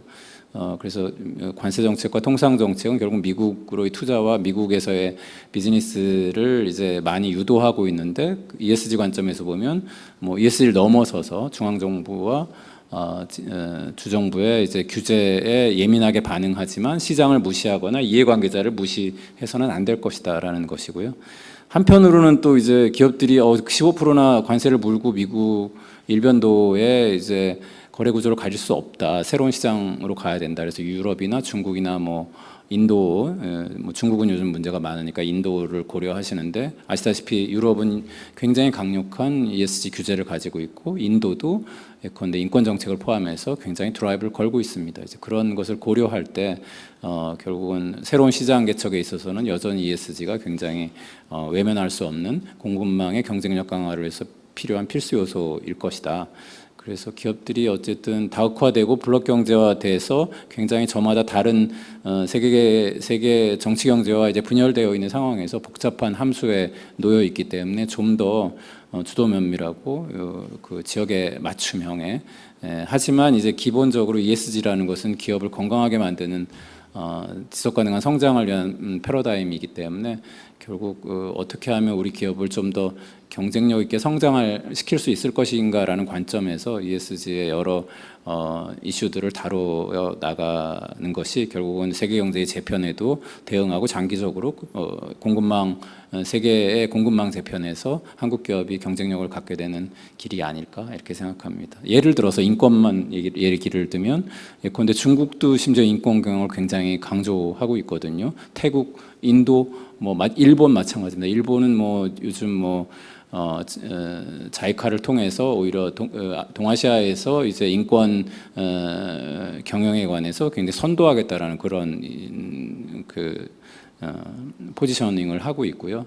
그래서 특히 트럼프 정부도 여전히 아동노동, 강제노동 이런 것에 관해서 예민하게 바라보고 있기 때문에 이제 인권 경영을 내재화하고 경쟁력으로 이제 환원시킬 수 있는 노력들이 필요하지 않을까 생각합니다. 이상입니다. 네, 좋은 말씀 감사합니다. 지금 오늘 세미나 현장에 한 100명 가까이 오셨기도 했지만 지금 현재 그 온라인 유튜브를 통해서도 지금 한 수십 명이 이제 라이브로 중계를 보고 계시고 있습니다. 온라인 중계 보시는 분들 중에서 이제 질문을 하나 받았는데요. 뭐 회사 이름은 밝히지는 않겠지만 이제 뭐 대기업에서 지속가능 경영 담당하는 팀장님이 주신 일종의 질문 고민인데 그냥 그대로 읽어드리겠습니다. 자, 인권 경영의 경우 회사 내 조직 문화에 따라서 민간 기업의 이행 수준과 속도가 매우 상이하리라고 생각합니다. 각 기업에서 담당 업무를 진행하는 사람의 역량 또는 리더십의 성향에 의존하는 것을 줄이고 민간 차원의 협업을 통해 상향 평준화할 수 있는 방법이 있을지 의견 부탁드립니다라고 이제 의견을 주셨거든요. 이게 이제 결국 인권 경영과 이제 조직 문화 키워드를 보면 인권 경영을 하는데 조직 문화가 중요하지만 이제 또 어떻게 보면 주관적인 어떤 편향에 따라서 아니면 또 그 CEO나 사장님의 어떤 뭐 의지에 따라서 실천 의지에 따라서 이제 그게 또 잘 될 수도 있고 안 될 수 있으니까 민간 차원의 협업으로 풀어보자는 이제 질문을 주신 것 같은데 그래서 한번 제가 잠깐 좀 찾아봤어요. 저희가 올 초에 실제로 공급망 내 한 1,200개 데이터를 실측을 한 게 있는데 분석을 해봤는데 그 ESG 세 개 분야 중에서 S 부분 중에 이제 근로환경 이라는 지표가 점수가 이제 2년 전에 비해서 상당히 많이 올랐더라고요. 그래서 결국 이제 근로환경 쪽에서 올랐다는 얘기는 그때 제가 보도자료에서 분석한 내용을 그대로 읽어드리면 이제 아까처럼 이제 세대가 바뀌었지 않습니까? 뭐 Z세대, MZ세대가 나왔는데 그들이 등장함에 따라서 이제 워라밸 같은 어떤 근로 환경이라든지 기업의 어떤 사회공헌 활동에 대한 관심도가 많이 높아졌다. 그렇기 때문에 이제 기업 내에서도 뭐 고충 전담하는 만약 인사팀장일 수도 있고 뭐 또 별도의 조직일 수도 있겠지만 결과적으로는 이제 요즘 이슈가 되는 게 이제 그 세대가 새로운 청년 미래 세대로 바뀌면서 그런 이제 워라밸에 대한 욕구 그리고 이제 개인 인격이나 인권에 대한 니즈가 더 많이 높아지고 있는데 그래서 의무적으로 하고 있는 교육이 두 개가 있습니다. 성희롱 예방 교육하고 직장 내 괴롭힘 방지법. 그래서 요즘 또 의외로 제일 심각한 게 직장 내 괴롭힘이 상당히 큰 이슈가 됐더라고요. 이게 뭐 우리 같은 기관 쪽에서도 없으리라 보이지만 사실은 이제 또 그렇지도 않고 흔히 말하는 뭐 좀 블라인드라는 그 앱 저도 한번 몇 번 들어가 보니까 그러니까 직장인들의 어떤 뭐 커뮤니케이션 하는데 좋은 얘기보다는 별로 안 좋은 얘기, 상대방의 그런 얘기들이 많더라고요. 그만큼 많이 직장 내에서 스트레스를 받고 뭔가 자기의 욕구를 이제 분출할 수 있는 이제 소통 창구가 없다 보니 블라인드라는 앱까지 등장해서 거기에서 이제 주로 이제 뭐 속된 말로 누구누구를 까는 그런 이제 표현을 많이 좀 쓰고 있는데 뭐 이제 그래서 제가 느낀 건 이렇게 겉보기에는 상당히 좀 뭐 똑똑하고 다 훌륭한 친구들인데 이게 또 속마음은 또 저렇지 않구나 해서 약간 그걸 또 심리 상담으로 또 푸는 뭐 저 조직도 있더라고요. 참고로 저희 상의도 얼마 전에 전 직원 대상으로 뭐 심리 상담 한 번씩 받아봐서 스트레스 관리하는 그런 걸 하고 있기 때문에 사실은 이제 뭐 저는 90년대 말 입사하자는데 사실 그때만 하더라도 그런 게 없었죠. 강자만 살아남는 시대였으니까 그냥 뭐 이제 사무실 내에서 담배 피는 것도 이제 하고 이제 뭐 MT로 가나 뭐 요즘 야유회 같은 건 거의 안 가지만 가서 뭐 술 먹고 싸우기도 하고 별별 참 정글과 같은 시대였는데 그래도 많이 바뀌었는데 저같이 약간 끼어있는 세대가 있습니다. 저희는 또 관리자 입장에서 또 윗분들은 또 모셔야 되고 또 젊은 친구들과 같이 생활하다 보면 또 그들의 코드에 또 맞춰줘야 되고 혹시 그게 또 약간 뭐 잘 맞지가 않으면 또 뭐 블라인드나 그런 데 통해서 뭐 저 역시 뭐 긁힐 수도 있고 그런 여러 가지 좀 그 상황이 있는데 이런 차원에서 제가 개인적으로 생각한 게 지난 5월달에 여기 계신 대한변협하고 이제 UN 글로벌 컴팩트하고 대한상의 3개 기관이 이제 기업가 인권 보고서를 이제 대한변협이 발간을 했고요. 그에 대한 이제 세미나를 이제 3개 기관이 공동으로 오늘 이 장소에서 개최를 한 바 있습니다. 기업가 인권이라는 보고서가 국내에서 최초로 나온 이제 상당히 인권과 이제 기업의 어떤 상관관계를 전문적으로 다룬 자료인데요. 뭐 대한변협 홈페이지 가면 다운로드 받을 수 있고요. 그래서 지금 그 방금 온라인으로 질문하신 사례 하나 제가 말씀을 드리면 국내 굴지의 금융기관입니다. 신입사원 공채 서류를 할 때 보고서에 있는 하나의 사례인데 우리나라 금융업 회사의 사례인데 신입사원 공채를 하지 않습니까? 근데 남녀 합격 비율을 미리 정해놨대요. 그 인사팀 내에서 뭐 그렇게 정해놨겠죠. 그 결과 점수가 더 높은 여성 지원자들을 탈락을 시켰답니다. 뭐 성비가 물론 있겠죠. 근데 당연히 이제 뭐 여성분들이 뭐 필기 시험이나 그런 걸 더 잘 볼 수는 있겠죠. 남성보다. 근데 이 경우에는 이제 그 남성 지원자를 TO를 유지하기 위해서 실제 이제 그 입사 시험 결과를 뒤집고 고득점을 한 여성 지원자들을 탈락시키고 남성을 이제 합격했던 게 나중에 이게 뭐 밝혀진 거예요. 그래서 법원에서는 이제 일종의 어떤 그 사원급 이하 직원 중 남성이 여성에 비해 현저히 더 적다는 이유만으로 이제 그 회사가 이제 여성을 차별했다고 판단한 거죠. 어떻게 보면 자기가 성적이 더 좋은데 남성을 뽑기 위해서 더 좋은 성적의 여성이 이제 탈락한 케이스잖아요. 그래서 결과적으로 법원에서는 이제 벌금형을 선고했던 그런 이제 사례들을 담은 게 이제 기업가 인권 보고서입니다. 해서 직접 이제 보고서 쪽으로 많이 관여하신 임성택 변호사님께 한 번 더 이제 방금 주신 그 모 기업의 이제 팀장님의 고민을 한번 좀 뭐 그런 기업가 인권 차원에서 한번 말씀해 부탁드립니다. 네, 그 한국 기업의 인권 경영은 이제 최근 몇 년 동안 굉장히 CSDDD 대응을 포함해서 이제 가속화되고 있습니다. 그런데 제가 보기에는 아직 글로벌 스탠다드에 미치지 못하는, 그러니까 인권 정책을 선언하고 수립한 뒤에 인권 실사 체계를 구축했으나 굉장히 형식적으로 이루어지는 그런 게 많습니다. 그래서 고도화를 하려면 첫 번째 저는 글로벌 스탠다드에 부합해야 한다고 생각합니다. 예컨대 오늘 OECD에서 오셔서 발표해 주셨는데 OECD 듀 딜리전스 가이던스가 굉장히 뭐 UNGPS를 구체화하는 그런 가이드를 주고 있거든요. 그래서 아까 6스텝을 얘기했는데 특히 한국 기업들이 인권 영향 평가를 형식적으로 한다랄지 혹은 식별된 위험을 경영에 통합하고 조치하는 것이 부족하다랄지 구제 절차가 실질적으로 구현되지 않는다랄지 이런 이제 부족한 부분들이 꽤 많이 나타나고 있고요. 대한변협 인권 보고서가 이제 연례로 이제 그런 기업의 인권 경영 현황을 리포팅하려고 하는데 이제 올해 발간된 보고서에 보면 실제 한국의 12개 기업의 인권 경영 수준을 이제 측정했는데 예컨대 10점 만점에 뭐 5점 이하가 대부분이었습니다. 이제 그래서 우선 그것을 좀 고도화하기 위한 노력을 글로벌 스탠다드에 맞춰서 하실 필요가 있다. 이런 말씀을 드리고 싶습니다. 예를 들어서 아까 저희 좌장께서 인권 교육을 얘기하셨는데 정말 대부분의 기업들이 성희롱 예방 교육, 직장 내 괴롭힘 교육만 해요.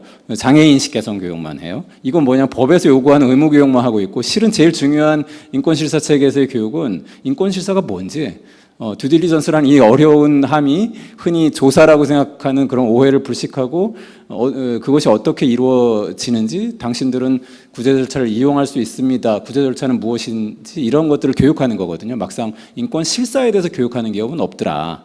그러니까 이거는 제대로 된 인권 실사의 이제 교육과 커뮤니케이션이 아닌 것이죠. 두 번째는 이제 이 질문하신 분이 민관의 협업을 통해서 어떻게 인권 경영 수준을 높일 것인가 이런 말씀을 해주셨습니다. 제가 생각하기에는 우선은 관이니까 현재는 국가인권위원회가 인권경영에 관해서 여러 가이던스를 주고 공동 프로젝트를 하고 있습니다. 그래서 저는 국가인권위원회와 협업하는 다양한 기업들이 늘어나면 좋을 것 같다는 생각이 들고요. 더 나아가서 개별 이슈에 관해서 민관 협력이 필요한데 결국 전 관은 이런 하한선을 높여주는 거라고 생각하거든요. 상한선을 높여나가는 것은 기업의 몫이라면 적어도 미니멈 어떤 개런티를 하는 것이 이제 관의 역할이라고 생각되는데 현재 예를 들어서 뭐 지난 정부에서 나왔던 공시 기준에 보면 인권 공시가 선택 공시로 되어 있습니다. 그러니까 이제 이런 것들을 이제 개선해 나가야 할 것이고 결국 인권 경영을 한국에서 제일 오래 한 데는 어디죠? 공공기관이거든요. 그 이유는 공공기관에 대한 경영평가에 이제 국가가 경영평가에 인권을 포함시켰기 때문입니다. 이런 것처럼 결국은 관에서 국가와 지방자치단체에서 조달이랄지 평가랄지 지표관리랄지 이런 거에 있어서 미니멈 최소한의 기준을 가지고 그것을 이제 작동시켜 나가면 결국 기업들의 인권경영 수준이 적어도 상향 평준화될 수 있는 것이 아닐까. 그래서 오히려 기업에 그거는 부탁하기보다는 기업에는 뭐 인권위원회나 이런 데랑 협업을 좀 활성화하시면 좋을 것 같고 오히려 국가의 몫으로 뭔가 법무부나 이제 인권위원회나 기타 뭐 노동부나 관련된 기관들이 인권경영과 관련된 지표나 뭐 기준이나 정책, 조달 정책 뭐 이런 것들을 만들어 나가는 것이 필요하다고 생각합니다. 네, 이상입니다. 네, 좋은 말씀 감사합니다. 뭐 추가로 더 뭐 말씀을 제가 드리자면 이제 뭐 인권 쪽은 아니지만 최근에 또 ESG 관련돼서 또 그린워싱이라는 게 또 큰 또 기업들의 또 관심사가 됐거든요. 그린워싱이 이제 친환경이지 않은데 친환경인 것처럼 보이는 일종의 표시광고법 관련된 이제 이슈입니다. 그래서 기업들이 내는 이제 지속가능 보고서, SR 보고서라든지 그게 적혀 있는 뭐 숫자, 뭐 표현, 뭐 그림이라도 이제 이게 뭐 이제 환경단체나 인권단체 쪽에서 이제 소송의 포인트가 될 수 있는 부분이기 때문에 이게 그린워싱이 지속가능 공시가 이제 의무화되면 이제 그게 큰 이제 이슈로 될 것 같은데, 사실은 이제 국내에서 그린워싱을 관할하는 부처가 두 개가 있습니다. 환경부랑 이제 공정위. 환경부랑 공정인데, 사실은 이제 환경부 다 아시다시피 이제 규제 중심의 어떤 정책을 펼치고 있는 부분인데, 최근에 제가 그린워싱 관련해서 이제 환경부와 같이 이제 공정위 같이 이제 좀 세미나를 개최를 한 적이 있어요. 한 적이 있는데, 최근 이제 환경부의 스탠스도 바뀌었습니다. 적발 위주에서 앞으로는 이제 기업들을 직접 찾아가서 교육과 계도를 하겠다. 왜냐하면 그동안 계속 적발만 하다 보니까 사람들은 사실 기준 자체가 이게 그러니까 뭐 다르고 어다르고 보는 시각에 따라서 이게 뭐 그린워싱이다 아니다 이제 할 수 있겠지만, 기업들 입장에서는 뭐 좀 기업 이미지가 상당히 안 좋아지고, 이제 뭐 최강회사 같은 경우는 사실은 이제 뭐 이제 석탄 화력으로 만든 이제 뭐 철강을 제품을 수출을 해야 되는 부분인데, 너네들 이제 석탄 연료 플러스 탄소 배출 악명이 높은데 무슨 뭐 친환경 경영을 하냐, 이 자체가 그린워싱이 아니냐, 뭐 그렇게 하면서 몇 번씩 적발이 됐대요. 적발이 됐는데, 결과적으로 이제 기업들의 그런 좀 애매한 뭐 좀 정부 당국의 어떤 규제의 어떤 이게 뭐 그 이제 어떤 임계점 뭐 그런 게 좀 명확하지 않은 상황에서 많은 좀 이슈를 좀 제기를 했고, 최근 정부 입장에서도 이제 그런 스탠스로 좀 적발보다는 교육과 계도 위주로 바뀐 것처럼, 방금 인성택 변호사님 얘기대로 국가인권이라든지 기타 이제 인권 관련된 기관을 통해 가지고 기업들에 대해서 이런 인권 경영에 대한 필요하면 이제 그런 이제 교육을 같이 하이브리드 방식으로 좀 진행을 하는 것도 괜찮은 방법이라고 생각합니다. 지금 거의 한 2시간 50분 다 돼가는데, 이제 주최 측에서는 4시 50분까지 꼭 맞춰달라고 주문하는데, 좀 좋은 기회이기 때문에 혹시 이 자리에 계신 분들 이제 현장 질문 한두 개 정도 있으시면 받도록 하는 것도 괜찮겠습니다. 혹시 질문 있으신 분은 손을 한번 들어주시면, 예, 흰 옷 입으신 분, 예. 마이크를 열고 저기 버튼을 누르시고요. 발언 끝나면 다시 눌러주십시오. 우선 시간 급한데 질문 기회 주셔서 감사합니다. 저는 전문가도 아니고 그냥 대학생이라서 좀 질문 수준이 낮을 수도 있긴 한데, 작년에 제가 그 분산형 에너지 특별법이라는 거를 확인을 했고, 앞으로 아마 좀 전국적으로 적용이 될 것 같은데, 이게 ESG 평가를 할 때 이게 앞으로 지역에서 어떤 에너지 발생 뭐 발전소를 선택하거나 하면 그런 거에 있어서도 중요한 평가 요소가 되는지, 기업이 이런 것도 계속 다시 신경을 써야 되는지, 뭐 민관 쪽에서는 어떻게 뭐 지역에 있는 중소기업 아니면 뭐 대기업 혹은 뭐 에너지 센터를 운영하는데 어떤 교육을 하실 건지, 그런 게 좀 궁금합니다. 예. 혹시 뭐 재생에너지나 뭐 CFE 관련된 그런 내용일까요?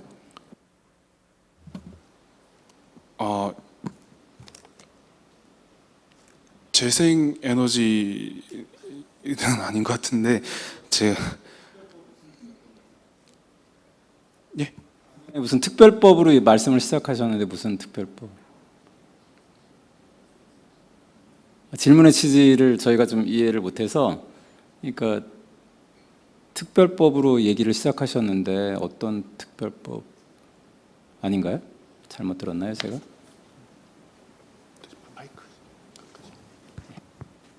예, 맞습니다. 다시 좀 정리를 해서 질문드리겠습니다. 그러니까 그 작년에 제가 보기로 분산형 에너지 특별법이라고 해서 이제 지역마다 발전소 그 송전을 지역마다 선택을 해서 기업이 뭐 전기 수급을 선택하는 거라고 들었는데, 이것도 이제 앞으로 경영을 하는데 뭐 ESG 공시를 하는 데 있어서 기업이 신경을 써야 되는 부분인지, 앞으로 어떻게 관리를 해나가야 되는지 뭐 그런 게 좀 궁금해서 질문을 드렸습니다. 혹시 뭐 이쪽 관련해서 뭐 피드백 드릴 수 있는?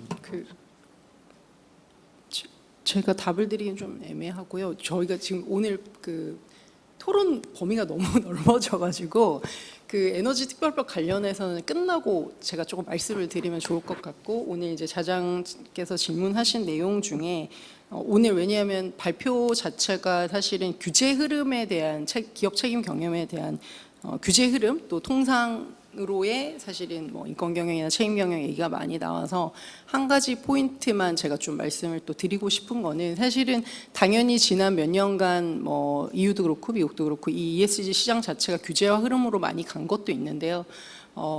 자발적인 사실 시장 구조 자체가 많이 변하고 있다는 말씀을 좀 드리고 싶어요. 저희가 UN 글로벌 컴팩이 지난 3년간 사실 회원사가 10,000개가 늘었습니다. 그리고 SBTI 같은 그런 그 과학 기반 감축 목표 수립을 하는 저희 글로벌 컴팩에서 만든 그런 이니셔티브들, 이런 그 ESG 관련된 이니셔티브들 자체도 사실은 규제와 흐름에 굉장히 또 영향을 받긴 하겠지만, 시장 구조 자체가 사실은 지금 ESG를 하지 않거나 책임 경영을 하지 않으면 되게 힘들어지는 그런 구조로 사실 메커니즘을 많이 갖고, 트럼프 얘기도 하셨지만 저희가 이미 사실 트럼프 1기 때 그 파리 기후 협약 탈퇴부터 해서 여러 가지 사실은 힘든 경험이 많이 있었기 때문에 이번에 당선되면서도 사실은 국제사회나 또 이 시장의 ESG를 내재화하는 그런 많은 기구들 또 기관들이 사실 어느 정도는 또 대비를 해왔고, 그런 부분에서 시장은 흔들림 없이 가는 부분들이 있기 때문에 그 부분에 대한 또 규제 시장과 자발적인 시장의 변화가 굉장히 많이 컸다, 그런 부분에 대한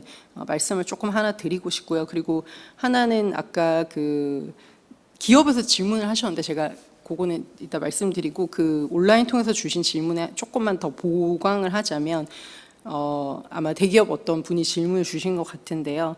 사람이나 사실 리더십 역량에 너무 의존하지 않고 기업이 사실 민간 차원의 협업이나 여러 가지 구조를 통해서 메커니즘 통해서 우리가 책임 경영을 더 고도화시킬 수 있는 방향이 뭐냐, 그거에 대한 질문을 하신 것 같거든요.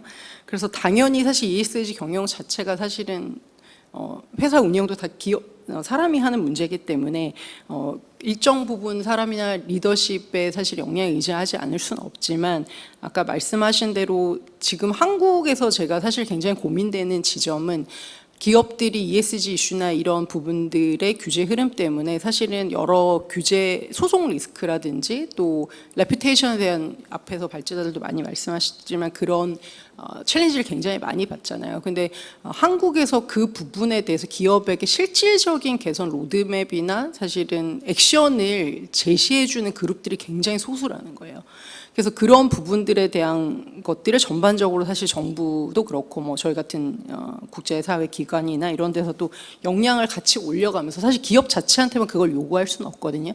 그런 부분에서 함께 사실은 역량을 높여가면서 기업에게 실질적인 개선을 유도할 수 있는 그런 플랫폼 혹은 채널 이런 것들을 굉장히 많이 열어줘야 되고, 그래서 그게 옛날에 했던 두루뭉실한 그런 어떤 얘기들이 아니라 실제로 기업들 각 상황이 다 다르기 때문에 그런 부분에서 오늘 이제 산자부라든지 여기 저희 같이 호스트한 기관들이 그런 부분들에 또 역할을 해야 될 것 같고요. 그렇게 하면서 고도화를 시켜 나갔을 땐 당연히 조직도 사실은 어느 정도 시스템이 갖춰지고 정책들이 생기면 개인이나 뭐 리더십에 의존하는 부분들을 많이 좀 벗어날 수 있을 거라는 생각이 들고요. 그 부분에 대한 질문을 제가 조금 더 보완을 드렸습니다. 네.